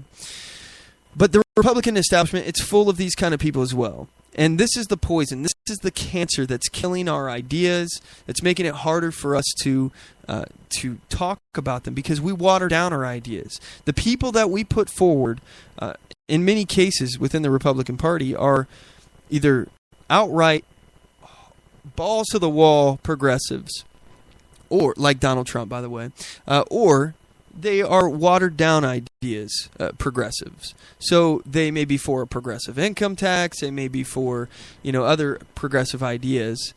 They may not be pro-gun. They may not be pro-Constitution, pro-Bill of Rights. These things are problematic. These are issues within our own party. And I think if we're going to really do something about this, I think if we're going to make an impact here, we need to look at our own house first. The left, they're better at branding. Yeah, their ideas are easier to convey in a short period of time because, our ideas are really, really simple, but we have to explain them. Like, do you want to be free or do you not want to be free? Do you want to be more free or less free? If you give somebody that binary choice, obviously people are going to say, I want to be more free, of course. But then the Democrats will say things like, well, what about economic freedom? What about the freedom from fear of not being able to eat? That's not a freedom. See, they try to talk about like positive rights, where the government has to provide things for you. There's very few things that are legitimate positive rights. The government doesn't owe you anything. You are not entitled to a damn thing. You are entitled to no one preventing you from trying to get in, work or make a life for yourself. You're entitled to the pursuit of happiness, not to happiness. No one has to provide you with happiness. You're entitled to pursue it. You may not actually reach it, but you're entitled to try. And by watering down our ideas, by putting these cancerous progressives in our own party, we don't give people a chance to actually hear the pure ideas. And I'm not all about being a purist and things like that. I mean, I consider myself somewhat purist. I don't know, I don't like the label, but I just think that we've compromised far too much. We continue to compromise our philosophy. We continue to compromise our candidates that we put up because we say that they're not electable. They're too conservative. You know, that we have to put up a moderate, somebody who's going to be in the middle of the road. They'll get more voters.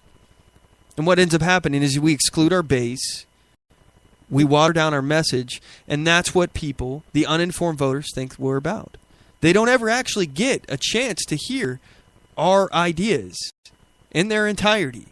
They don't actually get a chance to hear pure liberalism in the classical sense. I'm not talking about modern liberalism where it's the antithesis of all things liberty. I'm talking about you're free. You are a free person. No one can tell you what to do. No one can force you to do anything against your will. As long as you're not hurting other people or stealing their crap, you're good to go. It's so simple, but the left, they bring up all of these talking points that it's so much harder for us to argue. And we're not even doing it now. By putting up non-conservative candidates, we don't even argue our case for small government anymore. This is why we have to find ourselves year after year continuing to argue against socialism again and again, even though it's been proven as a failure. We need to eradicate progressivism in our own house. We need to stop compromising on our principles. And we need to get better at branding our ideas and making them easier to understand. And then we need to actually disseminate them. Use the same tactics that the left uses on social media. Create memes. Do you want to be more free or less free? Let's break things down at the root cause. At the root level, this is where I like to live my life at the root. So this is where we need to be. This is what we need to do. We need to find a way to make our ideas cool. Look, I'm a 31-year-old guy that is probably more square than anyone my age. And by using the word square, I've obviously outed myself as one. So, you know, I'm not cool. I'm not hip. I don't know what the cool kids are doing these days, but we need to tap into that. You know, what I want to do here, you know, is to talk to people my age too, and try to convince them that, you know, communism, socialism, Marxism, all these isms, they're not the way, and show them what could be more cool than freedom. What could be more, first of all right, you can do whatever you want. The world is your oyster. All you've got to do is go out there and hustle. You can't be afraid of some hard work. You know, you don't see the work ethic in my generation as you saw in, for example, my grandpa's generation. This man, he laid concrete for a living. He worked hard. He worked at sometimes multiple jobs. He was always working. This guy had the best work ethic I've ever seen, and I admire him for that. And my mother, she learned from that. You know, she saw the example of my grandfather, and she learned from his work ethic. She realized that, you know, hard work and a little bit of luck will get you anywhere in life. And my mom has been a huge influence on me. You know, she taught me a lot. My grandpa taught her, and you know, just looking at the examples I have in my life of what it takes to be successful, not just in a career but in life. You know, finding happiness, having a positive attitude, being willing to do anything it takes to provide for you and your family. Doing what is necessary, being willing to work the hard hours, get your hands dirty. You know, it seems like a lot of people that, you know, they don't want to do that. My generation, we want a desk job. And there's nothing wrong with that. You can work in a desk job, and that's fine if you can.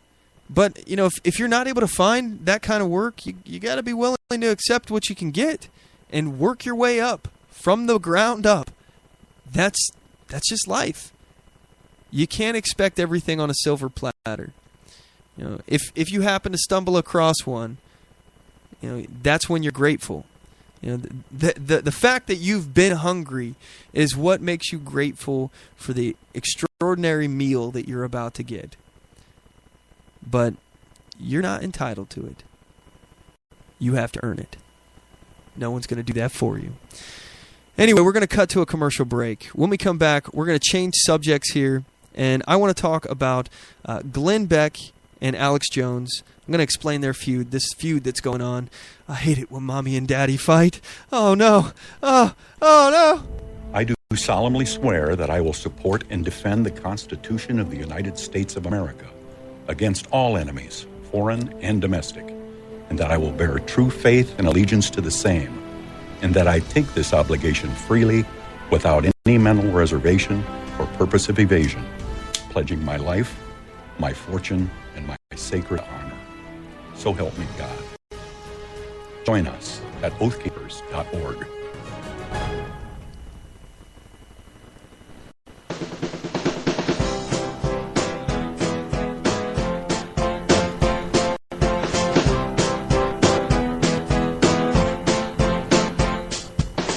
Support On The Move. Help us make this podcast bigger and better. You can do this by going to our store and purchasing one of our hundreds of products. All designs are original and made for patriots like you. Just go to cafepress.com/OnTheMoveShow. We appreciate your support.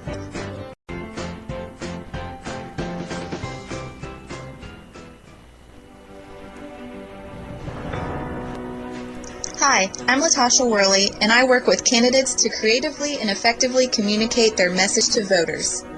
I offer professional graphic design services, from yard signs to flyers, from logos to vehicle magnets. Email me today at latashaworley@gmail.com. That's LATOSHA Worley@gmail.com for a quote on items for your campaign.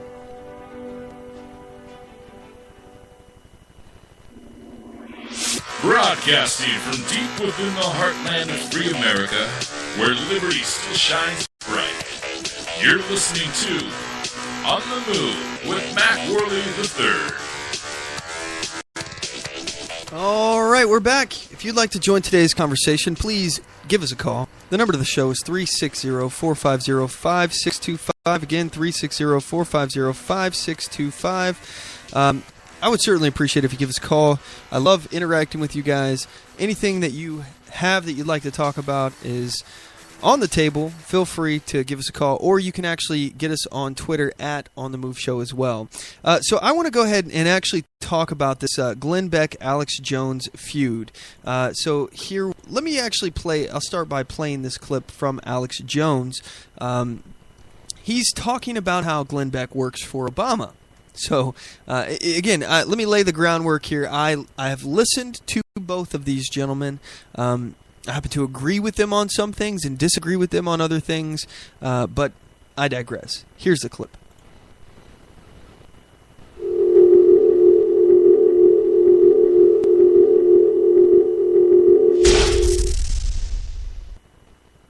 Benedict Arnold was probably the third, or after George Washington and General Greene, maybe the second greatest general of the 6-7 year war from 1775, officially 1776, that went on for the next 6 years or so. But it turned out the last 2 years he thought we were going to lose, and he'd been British the whole time. Most people fighting were British. They were tired of having their rights taken. Most of them been redcoats. George Washington, all of them. And so he was a double agent the whole time, the last 2 years at least, because he thought he was going with the winners. He didn't all in for what he thought was right. He was a pragmatist, a sociopath. I can officially say, after 5 years, 6 years of Glenn Beck lying about me and attacking me, that he is a Benedict Arnold. There's no doubt that's who he is. For whatever reason, he may have always been a globalist. He may have always been bad news. I don't attack him when he said horrible lies about me. I mean, God, he said I have sex with Charlie Sheen in showers, folks. Okay, so first, I just want to comment on this. I actually listened to Glenn Beck quite a bit. I've never heard that. I've heard Stu and Pat talk about the producers for the show.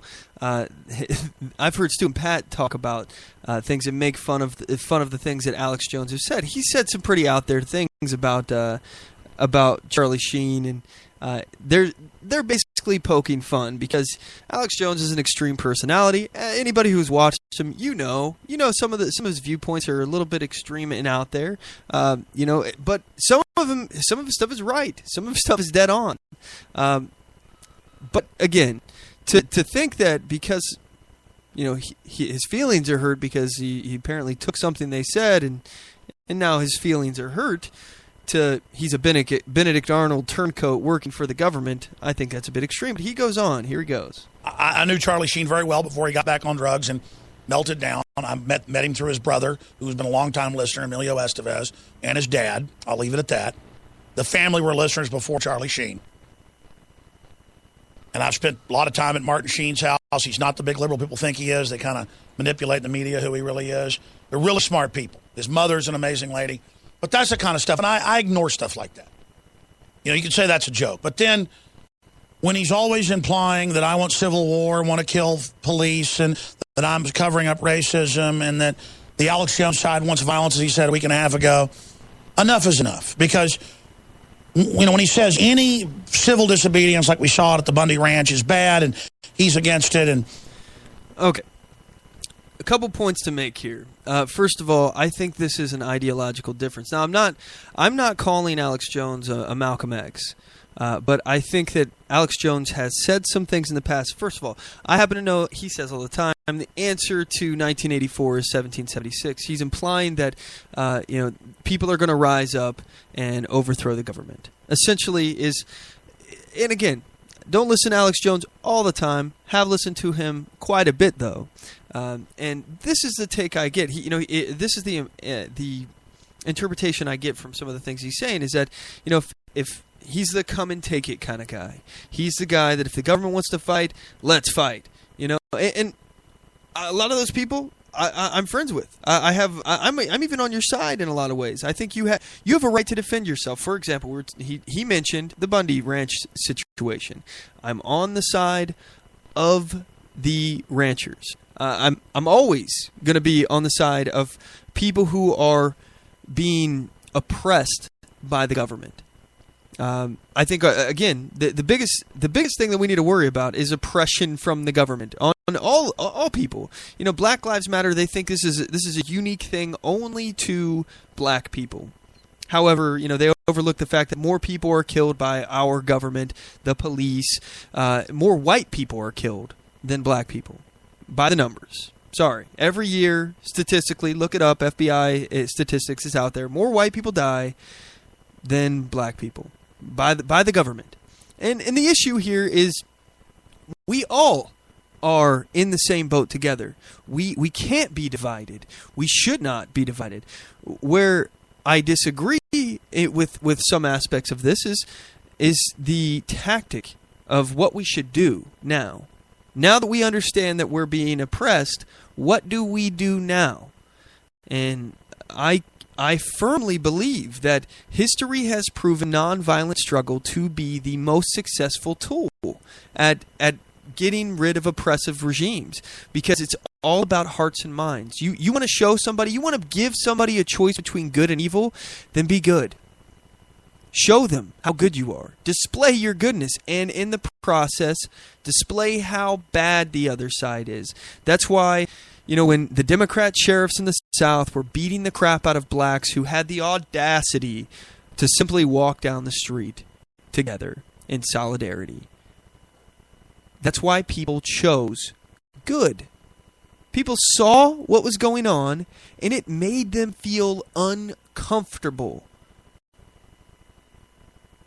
As Dietrich Bonhoeffer said, silence in the face of evil is evil itself. Not to speak is to speak. Not to act is to act. When you're faced with that, when you, as an everyday citizen who doesn't think about politics, you just got your nose to the grindstone, you're just working your tail off trying to provide for your family, and you don't care about politics. You're one of those people that, I don't care about politics. And the saying is really true. You may not care about politics, but politics cares about you. What happens in the political arena affects you because you have people reaching into your pockets. You are working for other people during periods of the year. You're literally, the efforts you're doing, the money you're making is being taxed, and it's going to go to other people. But the differences here between the Alex Joneses and the Glenn Becks out there stem from what do we do now?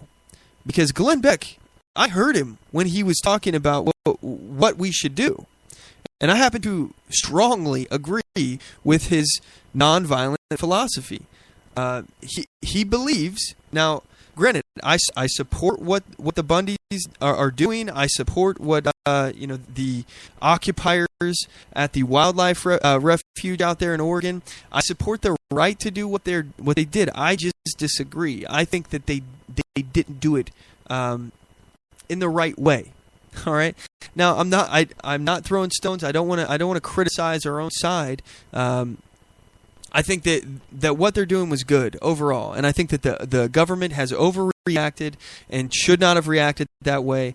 But I think the fact that they were armed in this situation, they have a very specific message that they're trying to get out, and being armed actually took away from their message in this situation. Being armed made them lose the PR campaign that Dr. Martin Luther King won.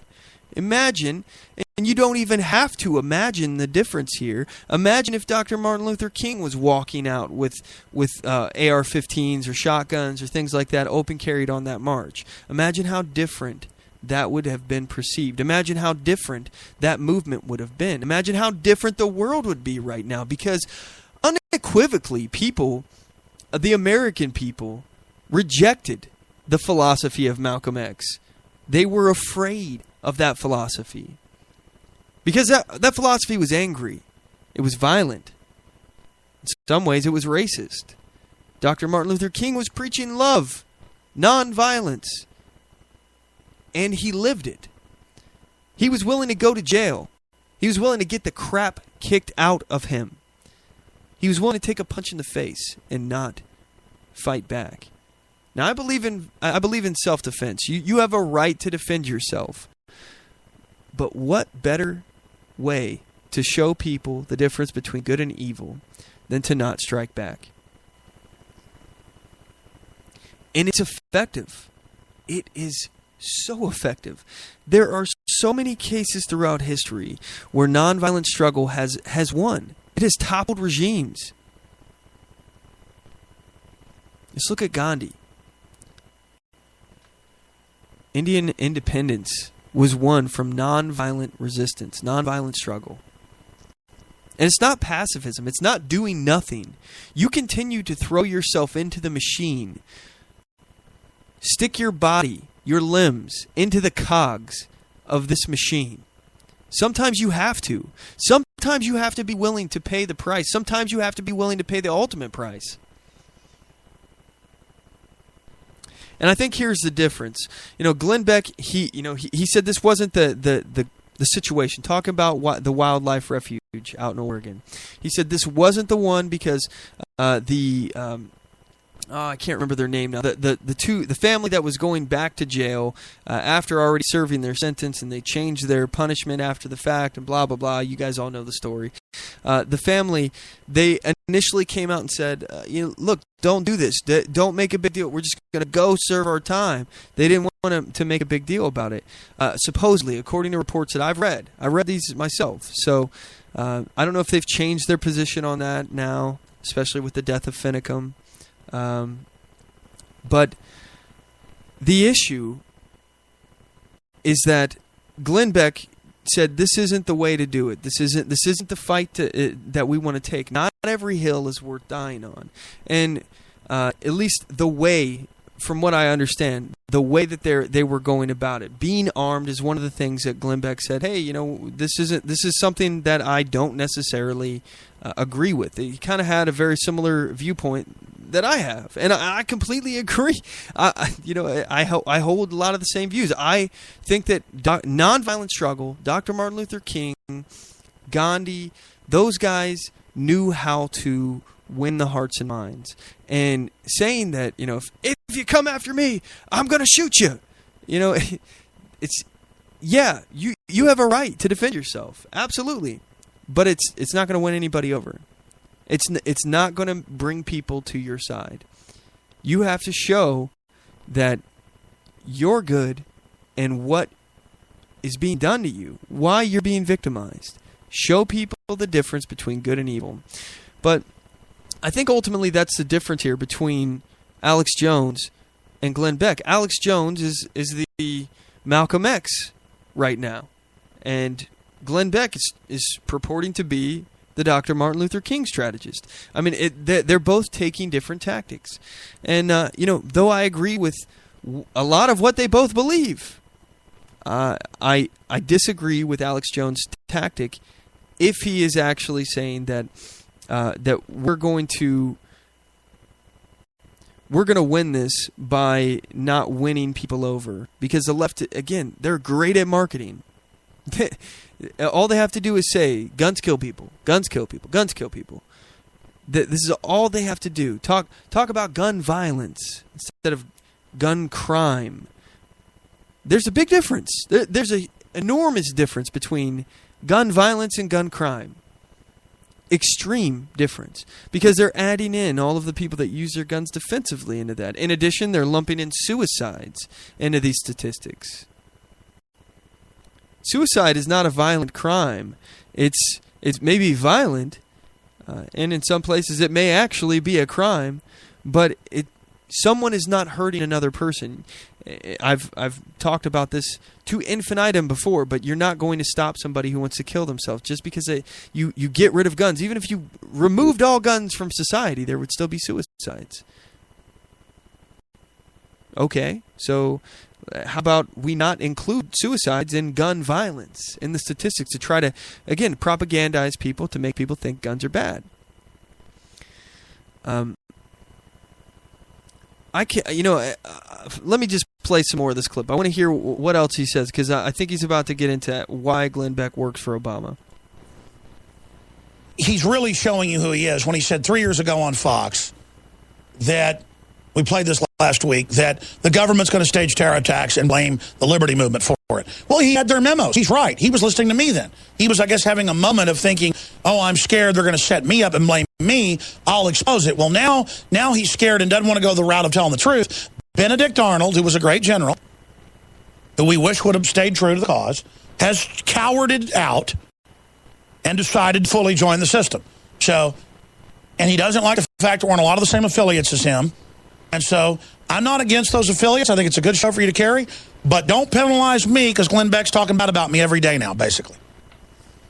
Okay, I'm not attacking anybody. So, first of all, the only time I've ever heard Glenn Beck talk about Alex Jones is when Alex Jones directly talks about Glenn Beck.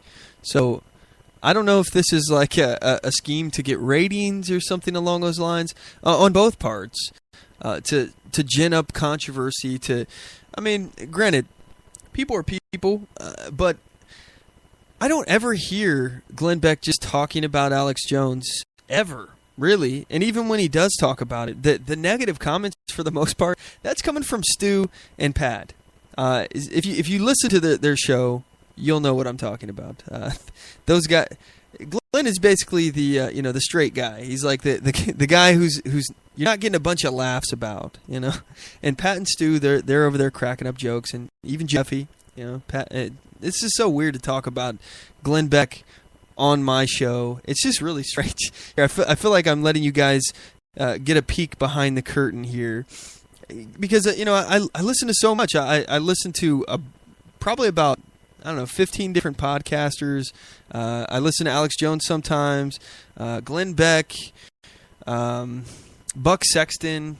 I listen to a lot of different people.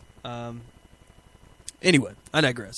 But he doesn't have any real evidence. Alex Jones, no real evidence, because again, conspiracy theorist. He's kind of known for this, but I don't hear him talking about any specific instances of these are all speculative. He's saying, "Oh, he's got the memo. He's got the memo." Look, honestly, if I'm given a choice, because I feel like I'm acquainted with both of these guys very well, I don't want to choose. I don't want to have to choose. I like to listen to both sides so I can hear all the arguments. But I will say I agree with Glenn Beck when he says that InfoWars is not a reputable source of news. First of all, you can't cite InfoWars if you're gonna try to prove something as a fact. You can't cite InfoWars. Maybe you can read an article if it's an opinion or you just want to illustrate something, but you can't use these guys as fact. All right, it's too much.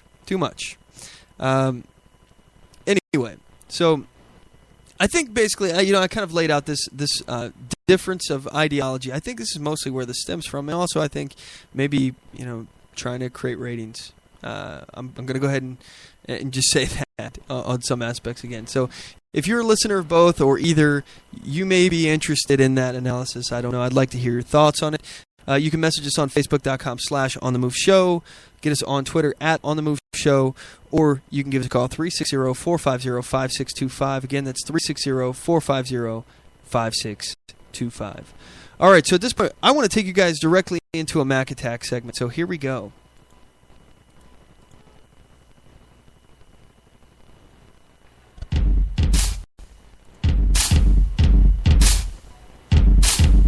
It's time for the Mac Attack!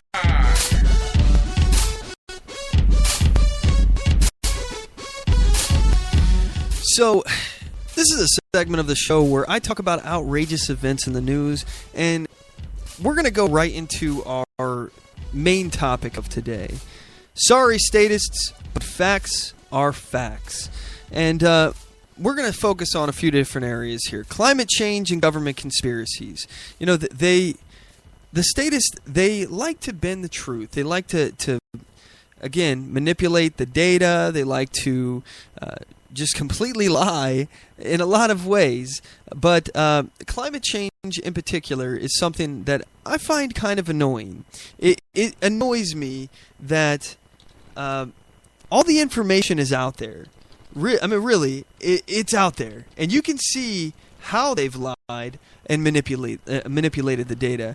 Right now I'm a college student. And I've been working on my projects. One of the classes I'm in is basically it's a climate change and pollution class. It talks about how people depend on the environment and things like that. But basically, it's just a big indoctrination system to climate change, and they're only presenting one side of the information. They don't talk about all the other problems that are there. So I figure I use my time. I try not to buck the system too much while I'm in there because I don't want to get an F. I've had teachers mark me down before, and it really annoyed me. But I'm also not going to purport things that I think are wrong, things that I think are false. So I had a instructor tell me that I needed to write a paper about climate change and what we can do. If I was in charge, what would I do about climate change?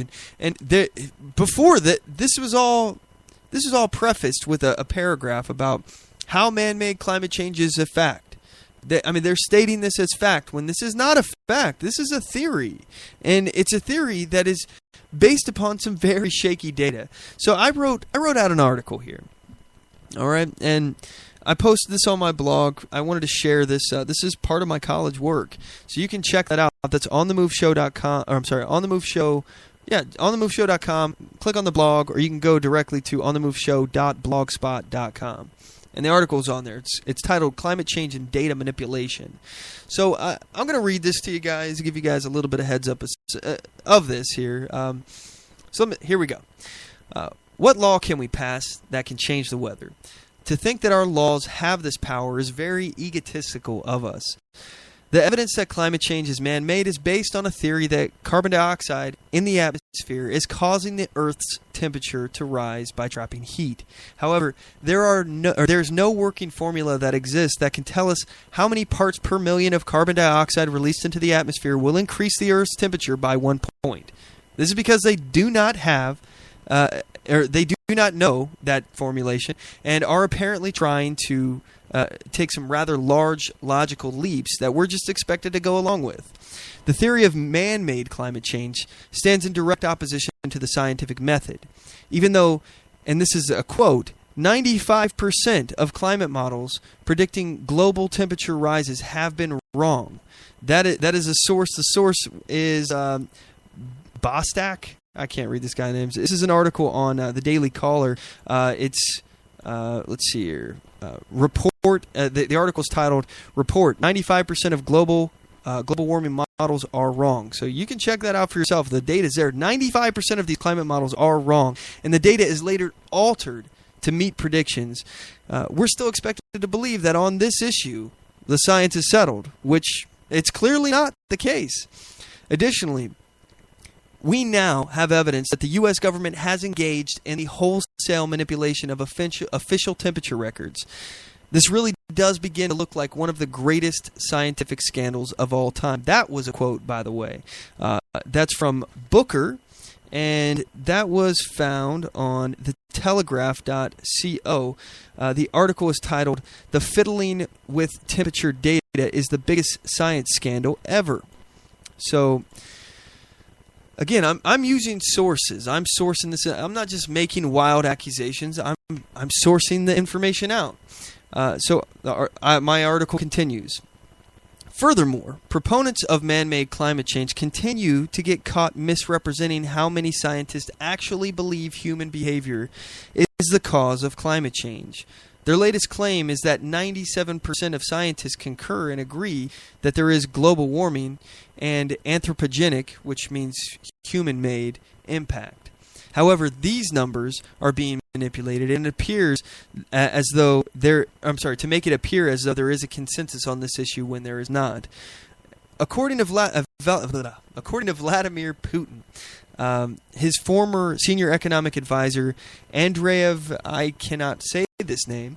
It's like Ilarianov, something like that. Sorry, if you listen to the show for a long time, you know I suck at reading names and reading in general for the most part. So anyway, Vladimir Putin's former senior economic advisor said, I'm not going to say his name, "We found that while climate change does exist, it is cyclical. And the anthropogenic role," again, that means the man-made role, "is very limited. The evidence presented for the need to fight global warming was rather unfounded." And that, again, was Bostak as well. That was he wrote another article on the Daily Caller. It's, "Guess what Vladimir Putin thinks about global warming?" So I quoted him on that. And now I was asked, what am I supposed to do about climate change? This was the question. They wanted me to actually come up with policy and regulation of how to fight climate change. And again, this is all based upon the false premise that climate change is man-made and that there's something that we can do about it. And it's caused by carbon dioxide, plant food, stuff that you breathe out. They want to regulate that and tax it and actually charge corporations money for producing it and actually cause huge devastation to our economy. So this is where I go. I say, so what specific policies can the U.S. government enact to reduce its impact on global climate change? They can encourage objective research without a political bias. They can quit manipulating climate data and misrepresenting how many people in the scientific community support the theory of anthropogenic climate change. Other than that, the U.S. government has no business trying to pass laws that would stifle economic growth, increase taxes, massively increase the role of government, redistribute American wealth around the world, and change our very way of life, all in the effort to control the weather and because of a theory that is yet to be proven. Boom. So, what I want to do is actually, the last few things I say here, I want to explain why it will do what I'm claiming it will do. So first of all, we'll stifle economic growth. This is simple. If it costs exorbitant amounts of money for companies to manufacture things because they're being taxed because of the amount of carbon that they're producing, again, this is odorless, tasteless, colorless gas that's never been proven to harm anyone. And especially in the amount of parts per million that's in our atmosphere. You breathe in carbon in the air, it's not going to kill you. In fact, it's going to help plants produce more oxygen because it's food for plants. So it's going to stifle economic growth because of the taxes that they want to levy on people that are producing carbon dioxide. Again, they call it carbon because they want it to sound dirtier. They think it sounds like coal, but it's a gas. That's all it is, carbon dioxide. But it's going to hurt the economy because it's when you increase taxes. We talked about incentives and things like that. I'm talking about economic theory here a lot today, but these aren't even this is economic fact. This is economic reality. When you tax something, you will get less of it. This is what the Democrats, they love what they've done to taxes, the sin tax on it, the sin tax on cigarettes. They love that because they've had a war on smoking. They want to make it so people don't smoke. They want to eradicate smoking. So how they've done it, they've made it so much more expensive, especially in places like Washington or pretty much anywhere over there on the West Coast. The taxes are exorbitant for cigarettes, for example. I don't think Oregon has extremely high sin tax over there for cigarettes. I think it's actually a lot cheaper in Oregon. But Washington, I know California is expensive. I think in Washington, last I looked, when I used to live there, I'm pretty sure they go for like $8, $9 a pack for cigarettes, and it's just crazy. So that's one of the ways that they tried it. They understand it over there on that side. You make something cost more, you're going to get less people to buy it. You're going to get less of it. You tax something, you get less of it. They don't seem to understand it. You tax business, you get less business. You tax economic growth, you get less economic growth. So my next claim, I said that they would stifle the economic growth by increasing taxes. That's what they're doing. They're going to increase taxes. But in the process, they're massively increasing the role of government. How could that not be true? That the federal government will be in charge of this whole climate change agenda, the carbon tax, and the federal government will start to have control into your life in ways that they never had before. I mean, this is the ultimate ploy for bigger government. The government can start to regulate everything. And by the way, if you don't think this can grow and get out of control and crazy, and they can't start charging you for the air you're breathing, you're out of your mind. Look at what they did in Wicker v. Filburn, the New Deal era. I've talked about this before, that farmer Roscoe Filburn, he was growing wheat for personal use, and they used the Interstate Commerce Clause. The clause of the Constitution that gives the Congress, or the federal government, the ability to regulate things that are going on between states for financial gain, for commerce. So things going in and out of states for commerce. The federal government was given that power. But in Wicker v. Filburn, Roscoe Filburn was growing wheat in excess of a wheat quota that he was allowed, or a wheat cap that he was allowed. He grew more than he was allowed to grow on his own property for personal use, personal consumption. And it wasn't commerce, and it was interstate. It wasn't going between states. They used the Interstate Commerce Clause to start regulating things that are not interstate and are not commerce. You tell me climate change cannot massively increase the role of government? You're lying to yourself and to others if you're purporting that. And the bigger question here, where's the wealth going? Where is all of this money? All of these increases in taxes, that's what it is. Where's it going? Is it going to somehow help the American people? No, not a bit, because American people are going to be losing out on that wealth. First of all, you've just taken money from people for no reason other than to supposedly change the climate, which, again, very egotistical. Who in the hell believes that you can pass a law and change the weather? All right, and the left, and even in this course, they tried to make a distinction. They tried to tell me that climate is over the long period of time. All right, and weather is a short period of time. Weather is whether or not you carry an umbrella today is the quote that they used. And climate is whether or not you own an umbrella. This is the example that the distinction they made between climate and weather. All right, look, I get it. Climate, if you're in an area that is temperate, you should expect temperate weather. All right, but again, I'm not denying that climate can change. Just look at the history of our planet, for crying out loud. The climate has changed over and over. We've had ice ages. We've had, all sorts of crazy events that have changed the climate. Yeah, the climate changes. What I'm saying is that it's a little bit egotistical to think that we are the ones that are changing the climate when we don't even understand the way these processes work. We're still learning. We don't even have enough data. We've just recently, within the last few decades, started collecting real data on weather patterns and temperatures and all of these things, using satellites, getting barometric pressures. All of these things, we're really just now starting to get into an age when we can actually collect this kind of data.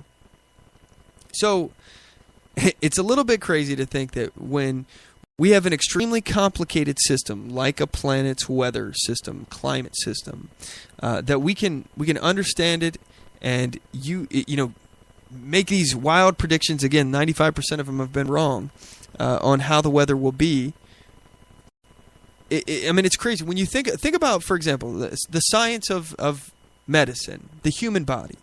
We've got billions of people living on the planet right now. Billions of people to learn from, billions of these human systems to learn from how the body works, how it functions.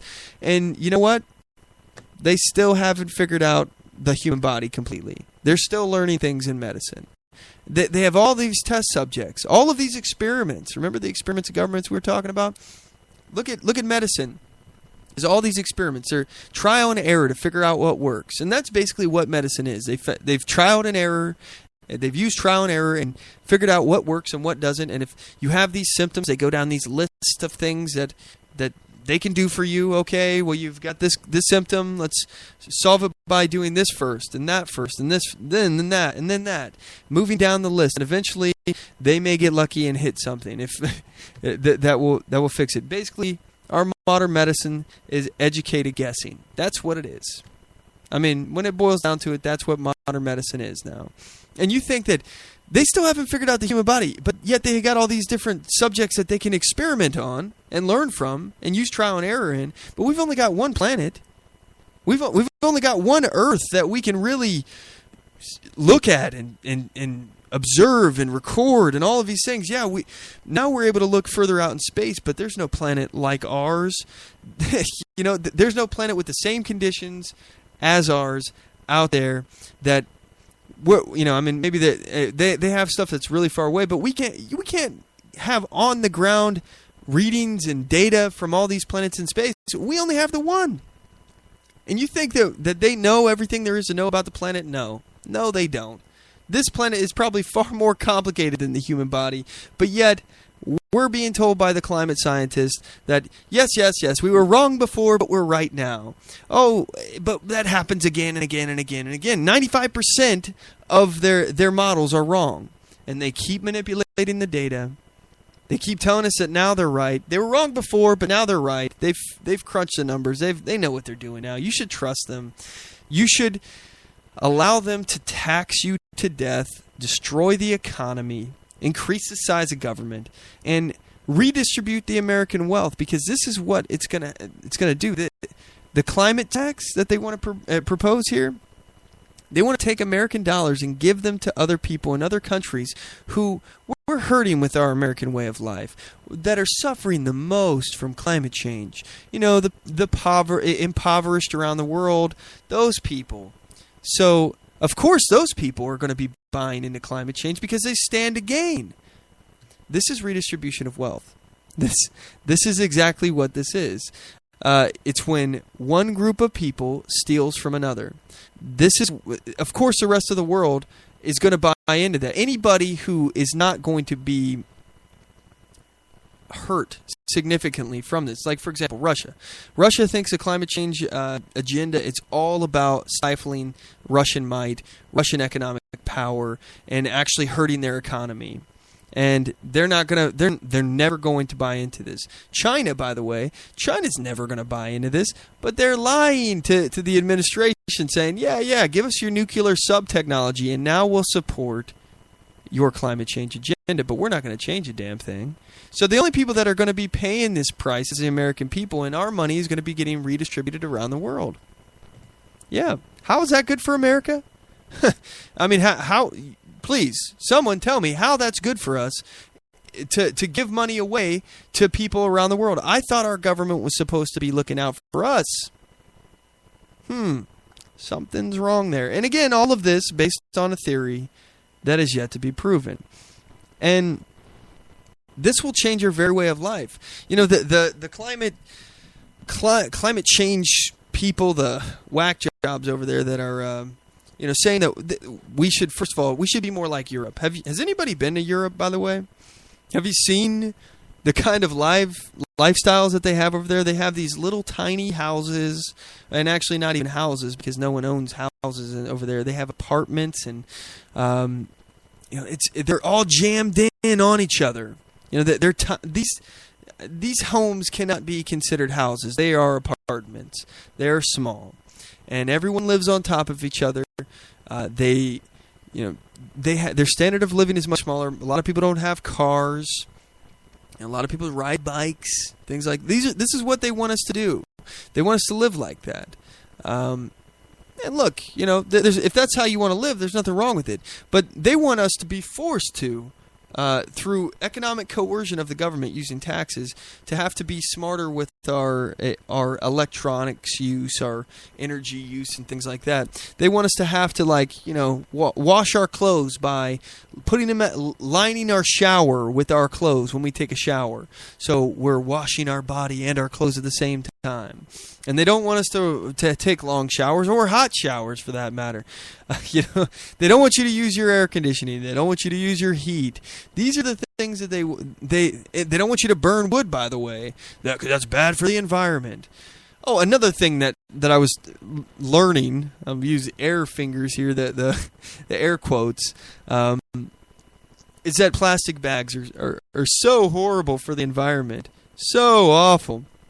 I actually had to write another article about that as well. I posted that on our blog as well. Again, that's OnTheMoveShow.com/blog if you want to see that.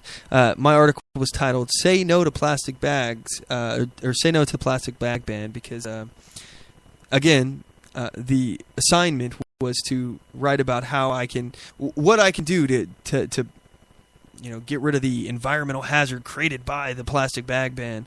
This is what you got to deal with when you're in college, and it's no surprise to me that if you go to college, it's very likely that you're going to be a liberal. If you didn't go in there with an ideology, if you weren't a fresh-faced kid, if you hadn't had some life experience, you're going to buy into this stuff until you actually noodle it out and realize that your ideology, your liberal ideology, your leftist big government Marxist ideology doesn't actually work the way that you think it is. And that's not an opinion, it's a fact. Historical fact. Sorry, statist. Facts are facts. So, anyway, let's go ahead and let's talk about something else here. Let's talk about government conspiracies. And this is, again, facts are facts. This is all kind of the same topic here. Why are big government problems... or why does big government create problems? Well, let's look at the IRS targeting that happened. So the issue here is that we have this department of government that is the most feared department of our government, the IRS. Everybody is terrified of being audited by the IRS. Everybody understands the amount of power that the IRS has over us. And it's something that we just accept. But the IRS has been used as a weapon. The government has systematically targeted conservative viewpoints in an election year that very well could have affected an election. Do we care about that? Is anybody going to say anything about that? Are we going to do anything? No. That's it. No, we're not going to do anything because Lois Lerner, she didn't even get charged.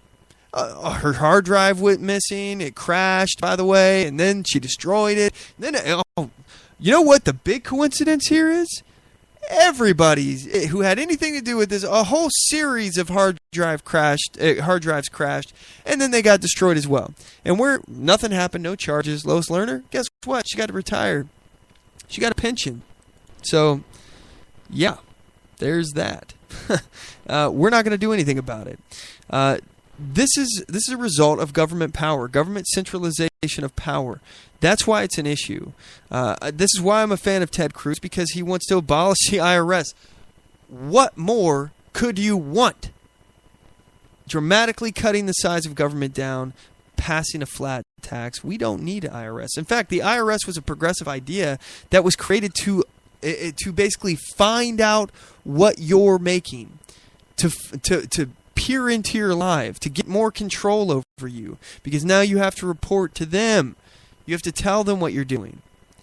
So now let's look at another conspiracy. This is a fact. I mean, these are facts now. Operation Fast and Furious.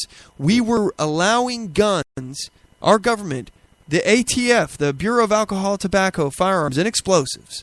Sounds like my kind of place, but it's really not. It's really the antithesis of what it stands for. It's the regulation of all of these things.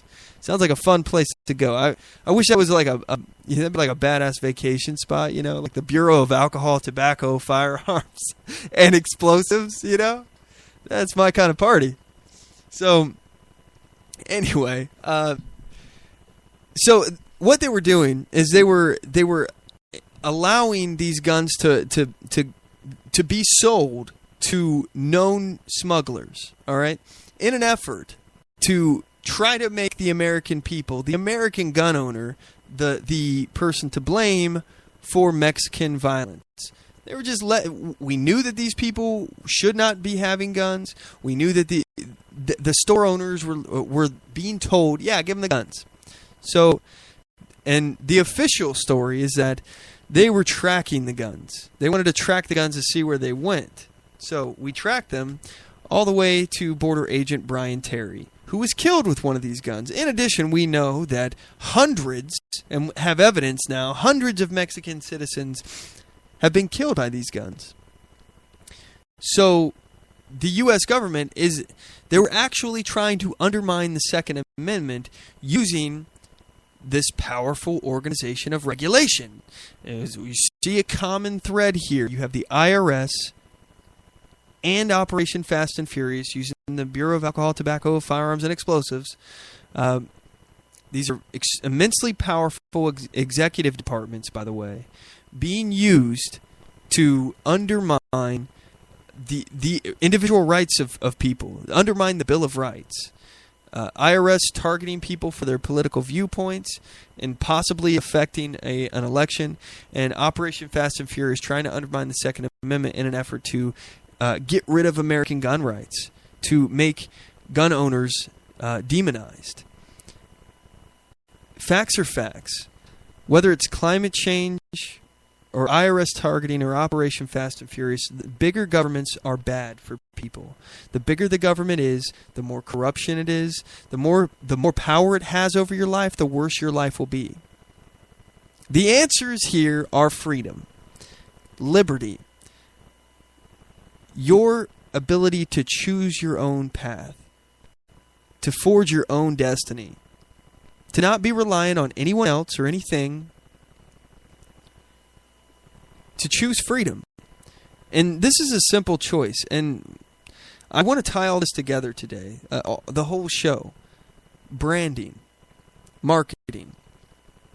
Do you want to be more free or less free? It is as simple as that, people.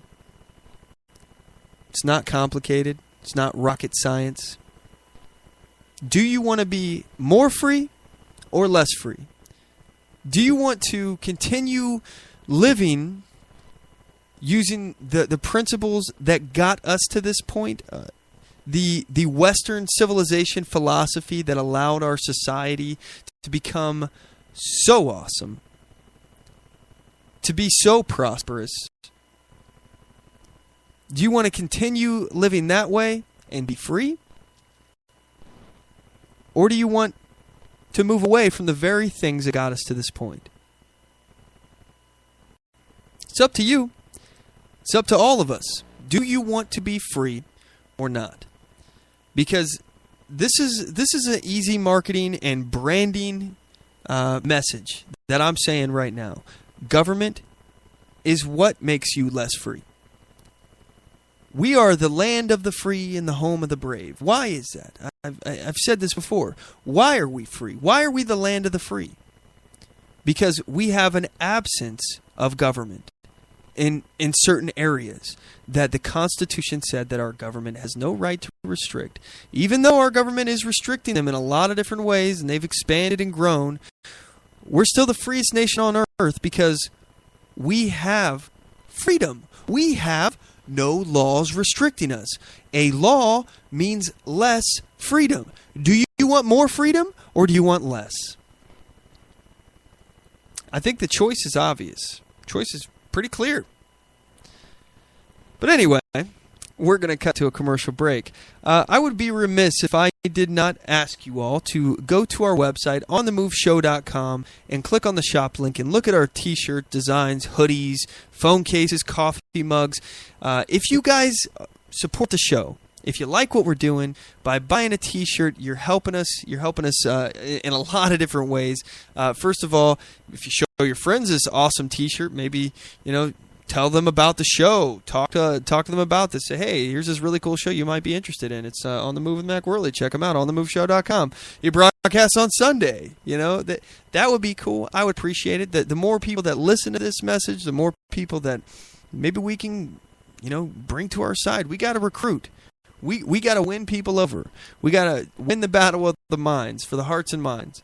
But if they go to our shop on there and purchase one of our awesome t-shirt designs or hoodie designs or whatever, they're helping also have a conversation starter to somebody. Maybe somebody out there see your I Heart Open Carry shirt and walk up to you and say, hey, what is Open Carry?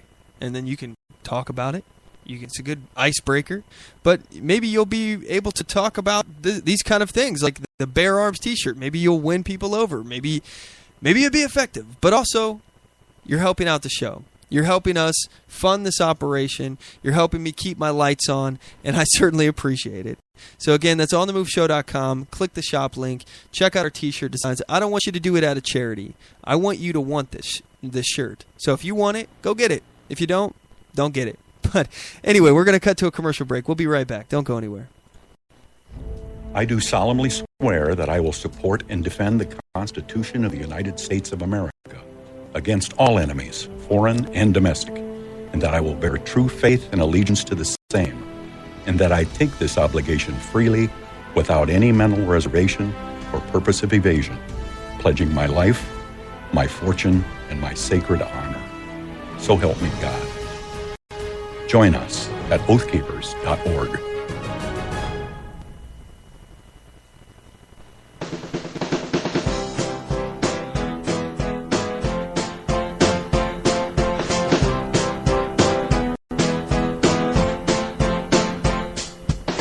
Support On The Move. Help us make this podcast bigger and better. You can do this by going to our store and purchasing one of our hundreds of products. All designs are original and made for patriots like you. Just go to cafepress.com/OnTheMoveShow. We appreciate your support.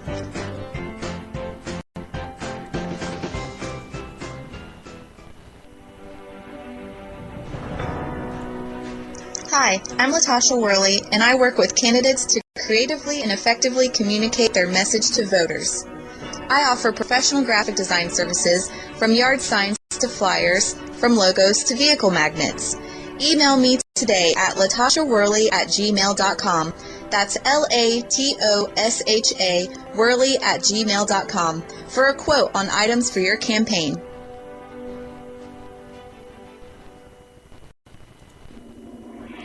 Broadcasting from deep within the heartland of free America, where liberty still shines bright.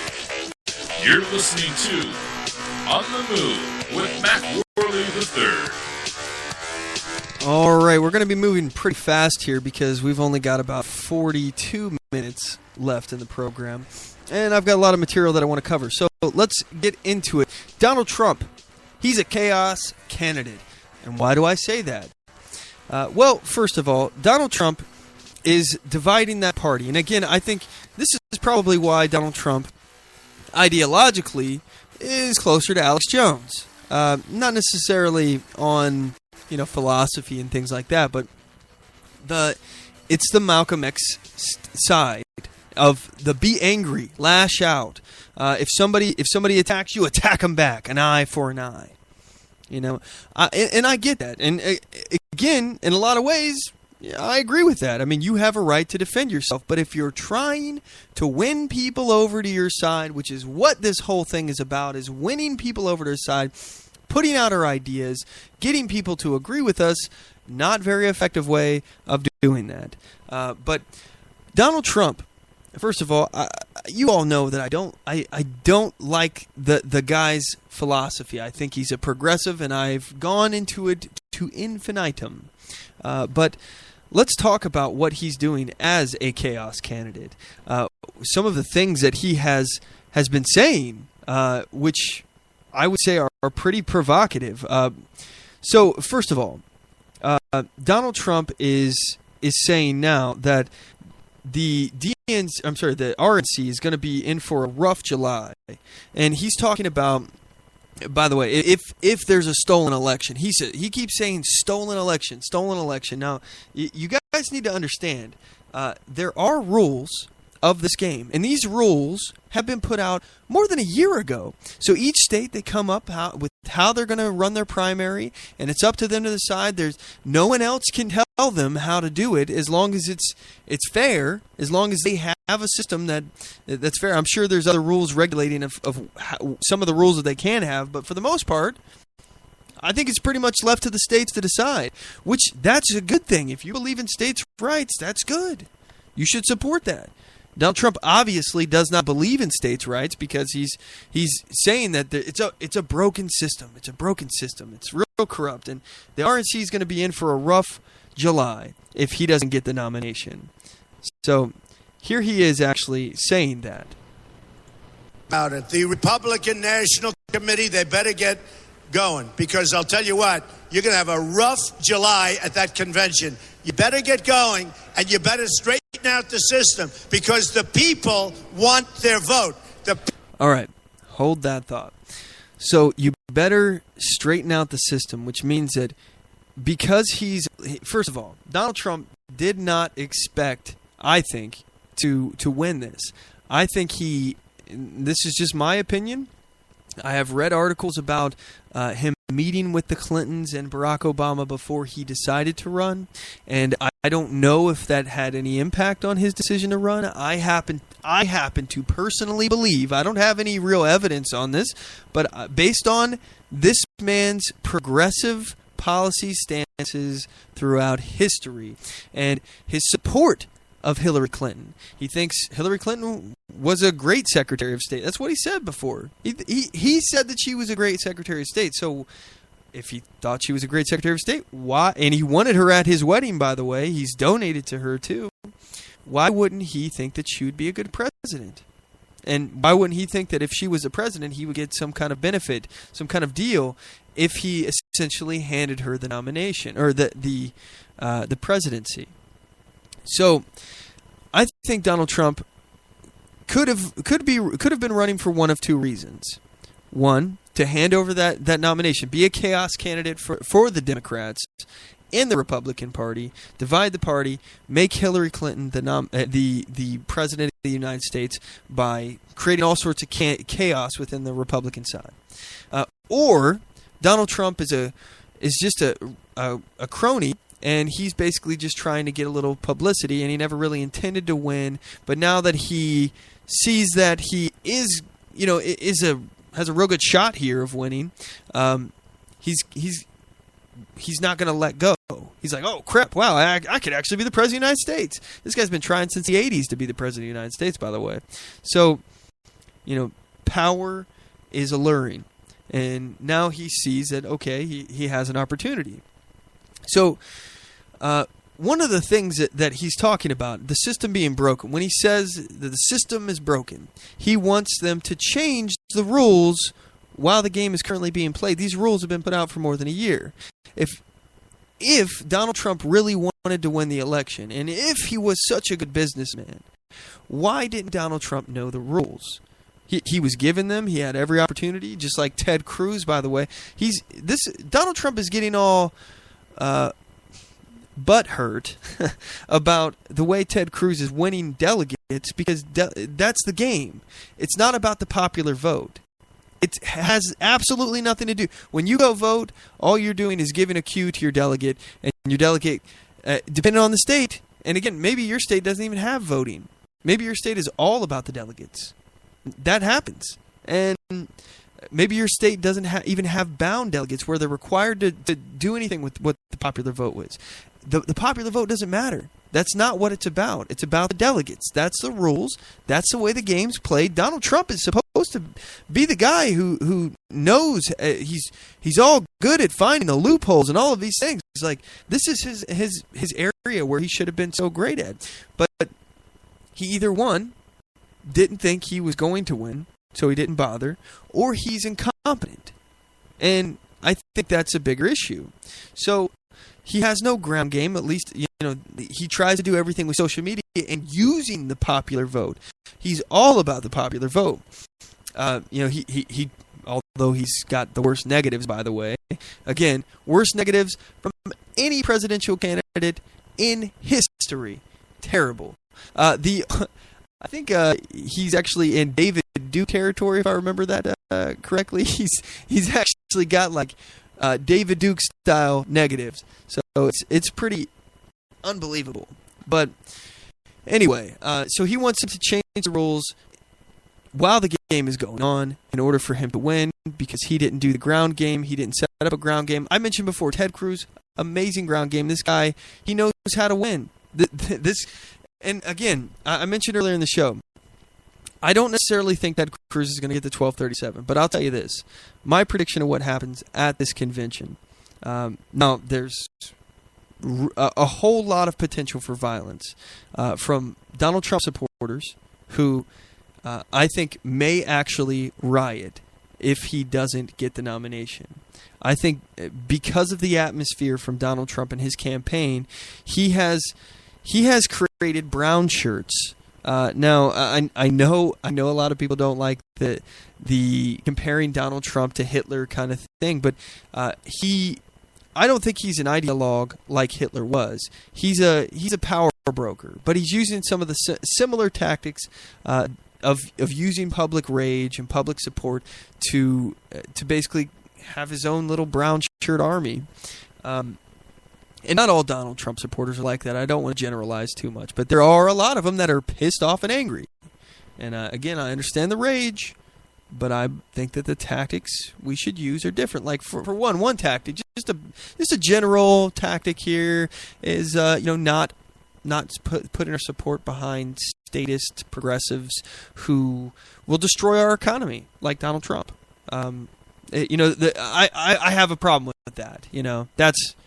That's one tactic I disagree with. Like, the tactic of not supporting somebody who's going to lay tariffs to dramatically increase our taxes and destroy our economy. That's all I'm saying, That's one difference of opinion we have there, but I digress. So Donald Trump goes on. He's talking about the rough July. People want to vote, and they want to be represented properly. It's totally corrupt politics, and it's happening, in all fairness. The last person that's a fan of Bernie, I'm no... So now he's talking about the superdelegates on the Democrat side. So he's talking about how it's corrupt politics. So I'm just curious, corrupt politics. It's a broken system. Remember when Trump said this? You've also donated to several Democratic candidates, Hillary Clinton included, Nancy Pelosi. You explained away those donations, saying you did that to get business-related favors. And you said recently, quote, when you give, they do whatever the hell you want them to do. You better believe it. So what specifically did they do? If I ask them, if I need them, most of the people on this stage I've given to, just so you understand. A lot of money. Not me.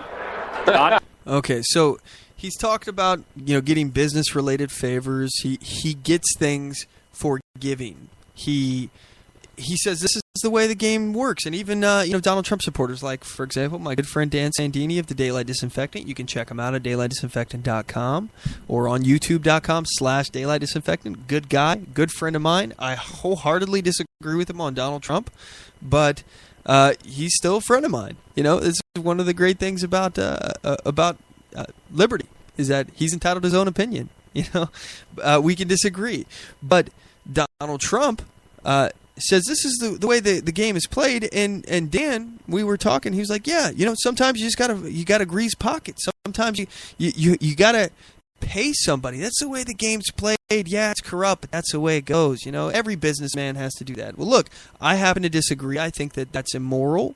I think using the government to your advantage is immoral, and no one should be able to do it.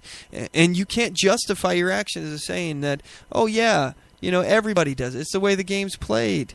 All right, I happen to think it's immoral to do that. But Donald Trump, he doesn't. All right, Donald Trump thinks, oh yeah, you know what? You play the game. It doesn't matter what the corrupt system is. You do what you got to do. You play it however you need to play it. You gotta get down in the mud and get dirty. Get dirty. Because if you don't do it, you're just hurting yourself. This is the kind of idea that Donald Trump has in relation to this kind of stuff. So, and we saw that when Donald Trump was talking about his bankruptcy. I have a clip on that here. Let me see if I can find the bankruptcy information here. Of course, now I can't find it. Shoot, I got it around here somewhere. Oh, here we go. Donald Trump becoming defensive on his Mr. Trump, you talk on his past bankruptcy. So here we go. a lot about how you are the person on this stage to grow the economy. I want to ask you about your business record. Trump corporations, casinos and hotels have declared bankruptcy 4 times over the last quarter century. In 2011, you told Forbes magazine this: I've used the laws of the country to my advantage. But at the same time, financial experts involved in those bankruptcies say that lenders to your companies lost billions of dollars. Question, sir, with that record, why should we trust you to run the nation's business? Because I have used the laws of this country, just like the greatest people that you read about every day in business have used the laws of this country, the chapter laws, to do a great job for my company, for myself, for my employees, for my family, etc. I have never gone bankrupt, by the way. I have never. But out of hundreds of deals...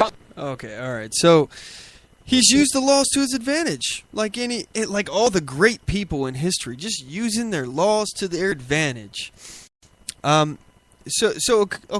he should have no problem with figuring out the holes in this corrupt system that he's complaining about. Again, Donald Trump, he's talking about how the system is corrupt. Here he is again. About it. The Republican National Committee, they better get going, because I'll tell you what, you're going to have a rough July at that convention. You better get going, and you better straighten out the system, because the people want their vote. The people want to vote.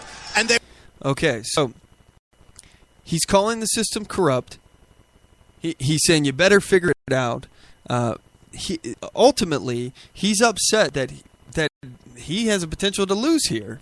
Honestly, the guy has no problem exploiting corrupt systems. He's supposed to be a deal maker. He's supposed to be the best ever at exploiting these loopholes. He should have been the one to be using this. If you believe in Donald Trump, you believe in the rhetoric of Donald Trump that he's this amazing businessman. Again, I don't think he's that amazing.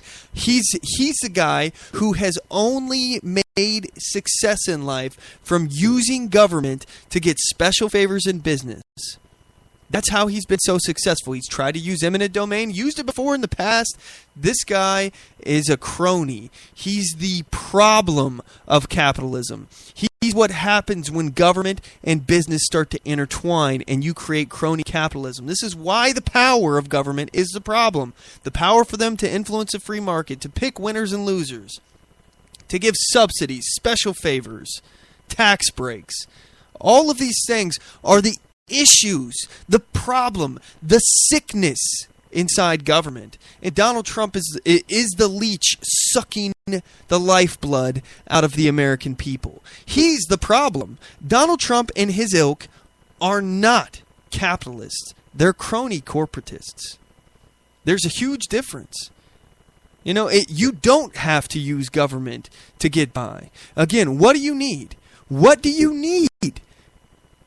You need a little bit of luck, some skills that make you marketable, and a willingness to work hard. Anywhere in there, say you need special favors from the government, you need to have an unfair advantage over your competition, you need all of these extra things that Donald Trump has to have in order to be successful in business. Again, I don't think Donald Trump is particularly that smart. I don't think Donald Trump is that great of a deal maker. I think Donald Trump is a mafioso type guy. He's got mob ties, by the way. He's an intimidator. He's a very strong personality who, if you don't go along with Donald Trump, there's going to be problems. Donald Trump will threaten you, intimidate you, try to discredit you. You know, he always starts out with trying to be nice to get his way. We saw that with Megyn Kelly. He sends her all these news clippings in the mail. He signs it, Donald Trump. News clippings about her, he cuts them out and sends it to Megyn Kelly in the mail. We find out that he's done this over and over again. This is his tactic. Tries the carrot. If it doesn't work, then he uses the stick. This is Donald Trump. I don't particularly find him, first of all, to be a good candidate. But second of all, he's not particularly a great businessman. He's a crony. So it's no surprise to me that he couldn't figure out that the delegate system is how it works. He didn't. First of all, he says, "I always hire the best people. I always hire the best people." It's just not true. Look at his organization. You know, the atmosphere in his organization as well. When compared to Ted Cruz's, Donald Trump is on Twitter. Ted Cruz is knocking on doors. That's how the ground game works. Donald Trump gets on a plane, lands somewhere, walks off the plane, gives a speech, and leaves. Ted Cruz has rallies, and he uses the rallies to recruit people to knock on doors. This is what a ground game is, folks. That's why it's important. Ted Cruz is playing the game that Donald Trump says is corrupt. Yeah, it may be, very well could be corrupt. But again, this is a states' right issue. States have a right to choose how they're going to run the primaries. Donald Trump obviously doesn't agree with that because he's saying that the RNC should force states to do it differently. Change the rules in the middle of the game, by the way. And if they don't, they're going to be in for a rough July. Well, what does that mean? What does it mean if the Republicans somehow block him from getting the nomination? Again, they call it blocking. This is people in the system of the electoral process that we have now, using the system, delegates voting for who they want. And now, again, I talked about, remember last week, we talked about, or not last week, 2 weeks ago, I was given the breakdown of how many Rubio votes went to Rubio. There's nothing against the rules where if Rubio, all of the votes that he got, all the delegates he got, if he was to say, hey, guys, after the first ballot, if you were my delegate, I would appreciate it if you would switch your vote to Ted Cruz. There's nothing wrong with that. There's nothing against the rules. That's part of the process. It's part of a contested convention, by the way. And if Donald Trump doesn't get the 1237, by the way, I'll be the first to admit here, if Donald Trump gets 1237 in the first vote, he should be the nominee.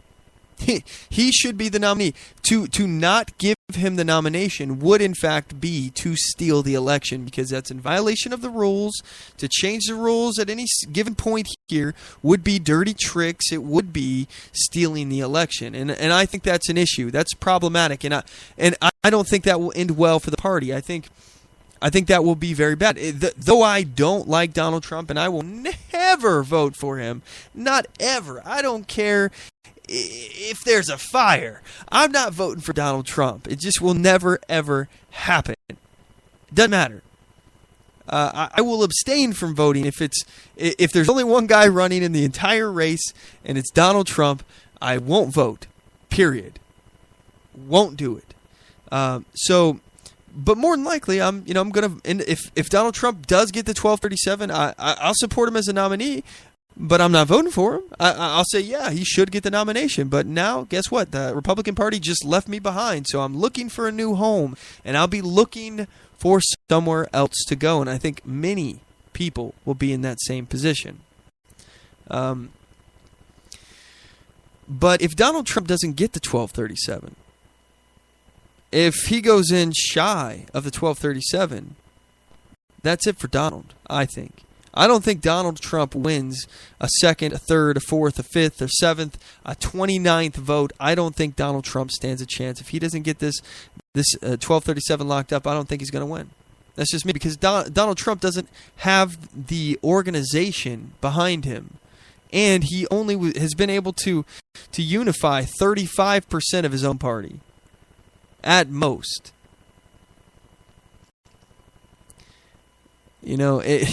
He's not going to be the guy to get it done. He's got more negatives, and on top of that, guaranteed to lose to Hillary Clinton. Guaranteed.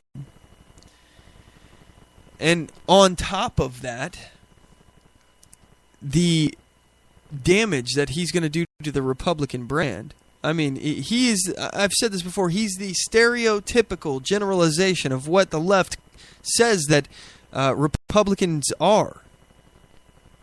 He's the greedy businessman that is a power broker. I mean, this is what they think that we are. Donald Trump, no scruples, no principles, all about the money, money, money, money, money. Donald Trump, he may have some free market ideas, but he doesn't understand that they're free market. He doesn't understand the philosophy behind why it's a good idea. He just doesn't get it. But one thing I am concerned about is at this convention, Donald Trump has been talking about riots. He's been warning if Republicans try to block or steal this nomination from him in anything, even if it's according to the rules, even if, for example, the Rubio voters were instructed by Rubio. I'm sorry, the Rubio delegates were instructed by Rubio to switch their vote to Cruz, and Cruz was able to pick up some extra delegates, and all of these things. If there were some deals being made, this is a contested convention. This is part of the game. This is what Donald Trump is supposed to have an advantage here. This is his game. He's supposed to be a deal maker. Ted Cruz is the guy who can't get things done. He's too divisive, right? No. Ted Cruz can get things done. If anybody's divisive, it's Donald Trump. He's over here calling for riots. Here's Donald Trump talking about how he thinks that there would be riots. Donald Trump, fresh off major victories overnight, now warning of riots if Republicans try to stop him at a contested convention. Trump winning several states, those in bright red on the map, but not winning Ohio, which makes it much harder for him to reach that magic number, the total delegates he needs to clinch the nomination before the convention. Trump now calling on the party to embrace him, saying you can't ignore the tens of thousands who've turned out for him. ABC's Tom Yamas with Trump's warning tonight. Tonight, Donald Trump warning if the Republican establishment tries to block his nomination, there will be chaos at the convention. I think you'd have riots. I'm representing a tremendous, many millions of people. I think you would have problems like you've never seen before. I think bad things would happen. I really do. I believe that. I wouldn't lead it, but I think bad things would happen. So he's not going to denounce bad things from happening. He's not going to denounce or he's also not going to lead it. But he's not going to say, no, don't do that. If you support me, do not do that. And if you do, I don't want your support. That's not what he's saying. Again, this atmosphere behind Donald Trump, it's, there was a video out where some protester who came there to silence Donald Trump. Again, I'm not for the protesters either. The MoveOn.org protesters, they are anti-free speech. They're trying to scream down Donald Trump. They want to shout everyone down that has a differing opinion. Just like, if you disagree with them, they want to ruin your life. That's these kind of people. The kind of people that are vindictive like that want to use any force possible to silence you, to shut you up, to stop somebody from disagreeing with them and talking about it. That's what the left is. That's their mentality. So these MoveOn.org people, they show up there. They're flipping people off and trying to disrupt. And yeah, Donald Trump's right. They are disruptive. But it's not right. It is not good for us, branding and marketing wise. It's not going to win hearts and minds of people if the protesters that come to disrupt these events are hurt, are inflicted with violence. There's this one video where this old guy decks this protester and clocks him as hard as he can. You can see he said, "Yeah, if I see him again, I'm gonna kill him, or we might kill him next time," or something along those lines. Like, this is the kind of violence that we're seeing at these kind of rallies, Donald Trump rallies. And Donald Trump, he's that guy who's saying, if you see somebody who's going to throw a tomato, knock him out. He was worried that somebody was going to throw tomatoes at him. He's like, "I promise I'll pay for your legal fees." He has this atmosphere in these rallies that is supercharged and ready to blow. So if these people feel, in a best case scenario, if the Donald Trump supporters, which many of them I argue aren't even Republicans, he does the best in open primaries. You got a bunch of I've actually talked to several Democrats who are considering voting for Donald Trump, and they are the most confused people I've ever seen. I sit down and talk with them, and they literally don't understand what they're saying. They don't understand the way. I don't want to be dismissive or rude here, but they literally, every other word that they say or every other position they take, they contradict the position that they had before. Very uninformed voters. Very uninformed voters. And Donald Trump is I think he's getting some he is expanding the base, the tent, as he says, by bringing in Democrats. But we don't want them. We don't want uninformed voters, all right? Because our ideas, we have to explain them. We want people to understand why our ideas are better. We want people to understand the counterpoint to the Democrat debates. Yeah, Donald Trump probably wants these voters, but we can't take them. And in order to get them, we have to compromise so much of our values, so much of our principles, so much of, again, the Western civilization, the Western way of life, our philosophy that got us to this point. We have to compromise on all of this in order to win them over, to bring them to our side. It's not worth it. It's not worth that. At the same time, we're also ostracizing our own base. It's just not worth it. So a best case scenario, Donald Trump doesn't get the nomination. These voters, they pack up their ball and go home. These voters aren't Republicans anyway. A lot of them aren't. Some of them are. I would say, I don't know a percentage. I'm just saying. Let's say a small percentage of them are Democrats. I think it's probably 50-50, but I digress. But the Democrats, they'll go vote Democrat. That's what they'll do. They're not, you know what? They're voting for a progressive anyway by voting for Donald Trump. So what's it matter? What does it matter that we take these guys? We have these people in our party. It doesn't. All they're going to do is continue to water our ideas down. Now, if they want to buy into our philosophy, yeah, welcome aboard. We'll show you the way. By the way, I was there was some joke I heard a while back. I have no idea where I heard this from. Might have been from a podcast or something. But this kid, he was selling puppies, 1-day-old puppies, and he said they're Democrats selling Democrat puppies, and then a little while later he was selling them, and they were Republicans. And the guy who saw the sign, I'm telling this joke horribly, by the way. Some guy saw the sign the first day and said Democrat puppies, and then he came back later and he saw that they were Republican puppies. He said, "What's the deal?" And the kid said, "They opened their eyes, so now they're Republicans." Anyway, I just thought I'd share that with you. I thought that was pretty funny, but I mean, really, we don't need these guys in our party if, in order to have them, we have to water down our ideas. We have to become Democrat light. It's not going to help us. It's not going to help our brand. It's not going to help. It doesn't matter. So let them go.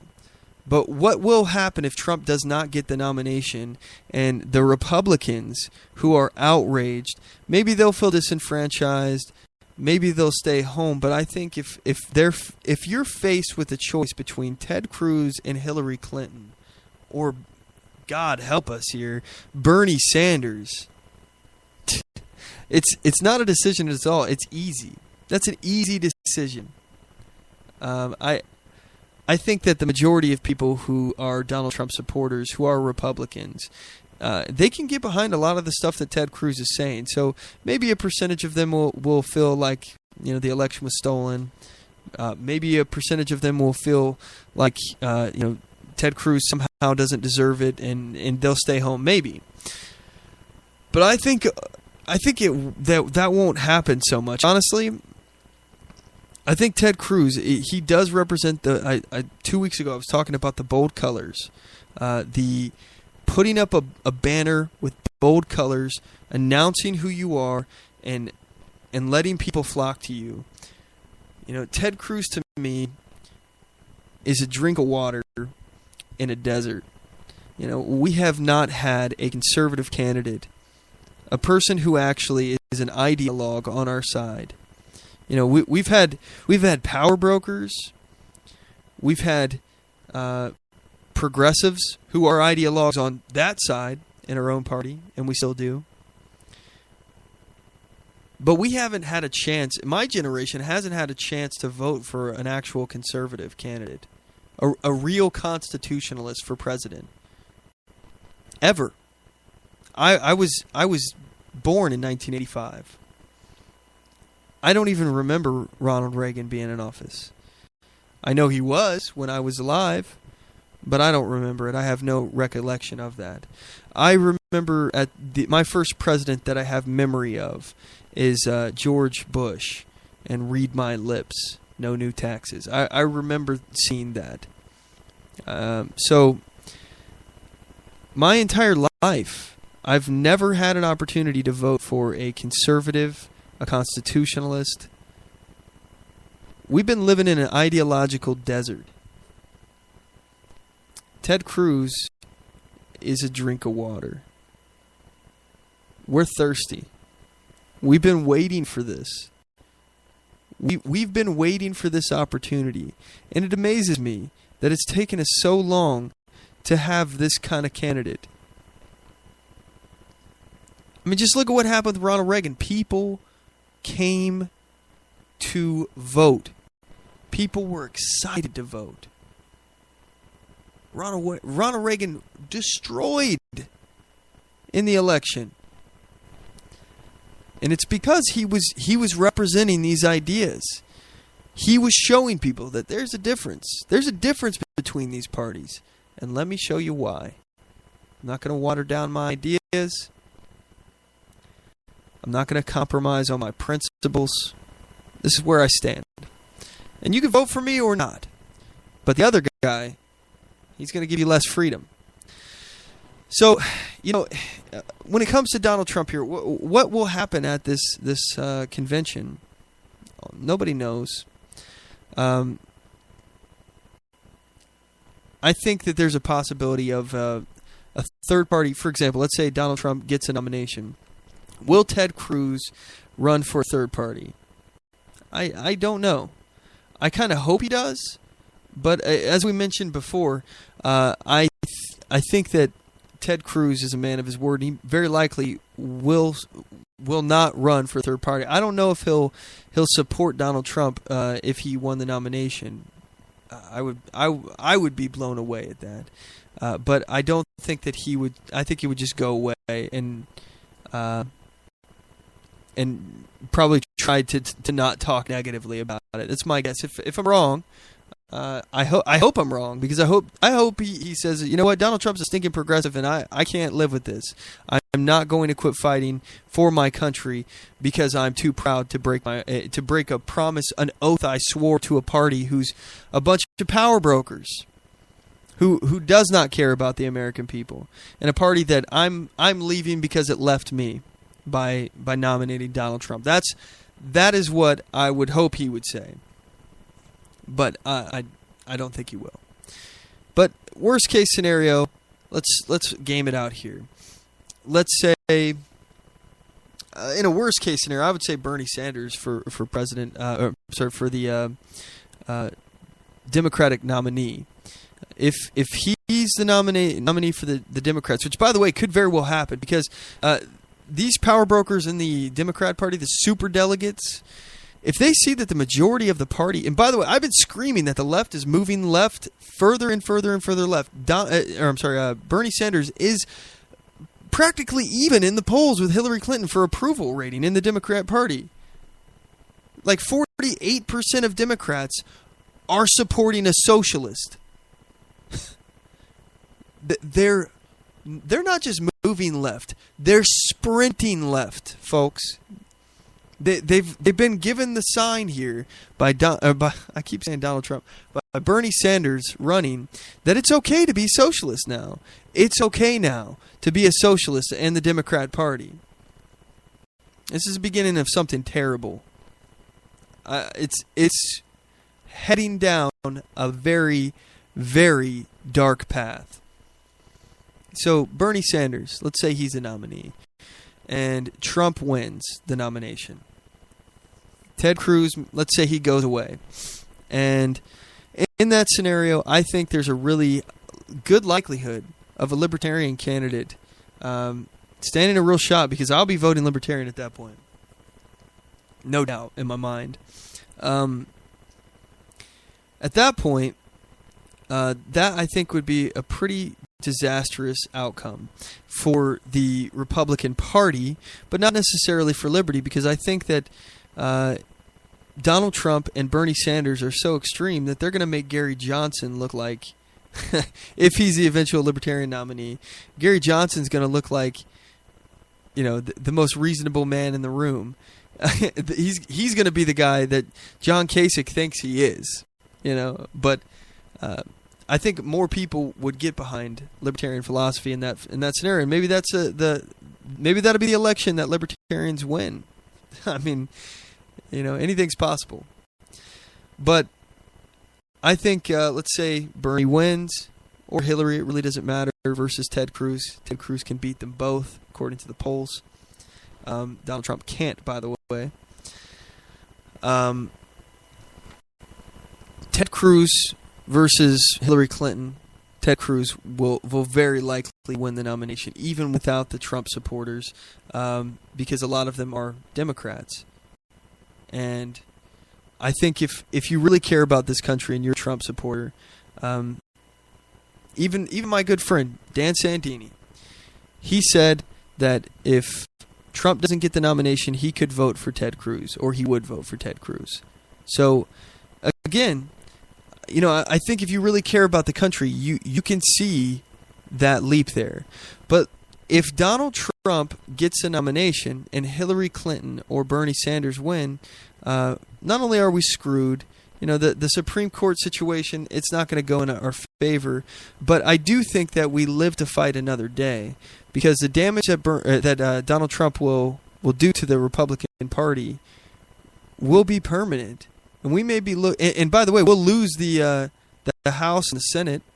Congress will probably end up going to the Democrats, and even if it doesn't, Donald Trump is a progressive, and he wants to get progressive things done.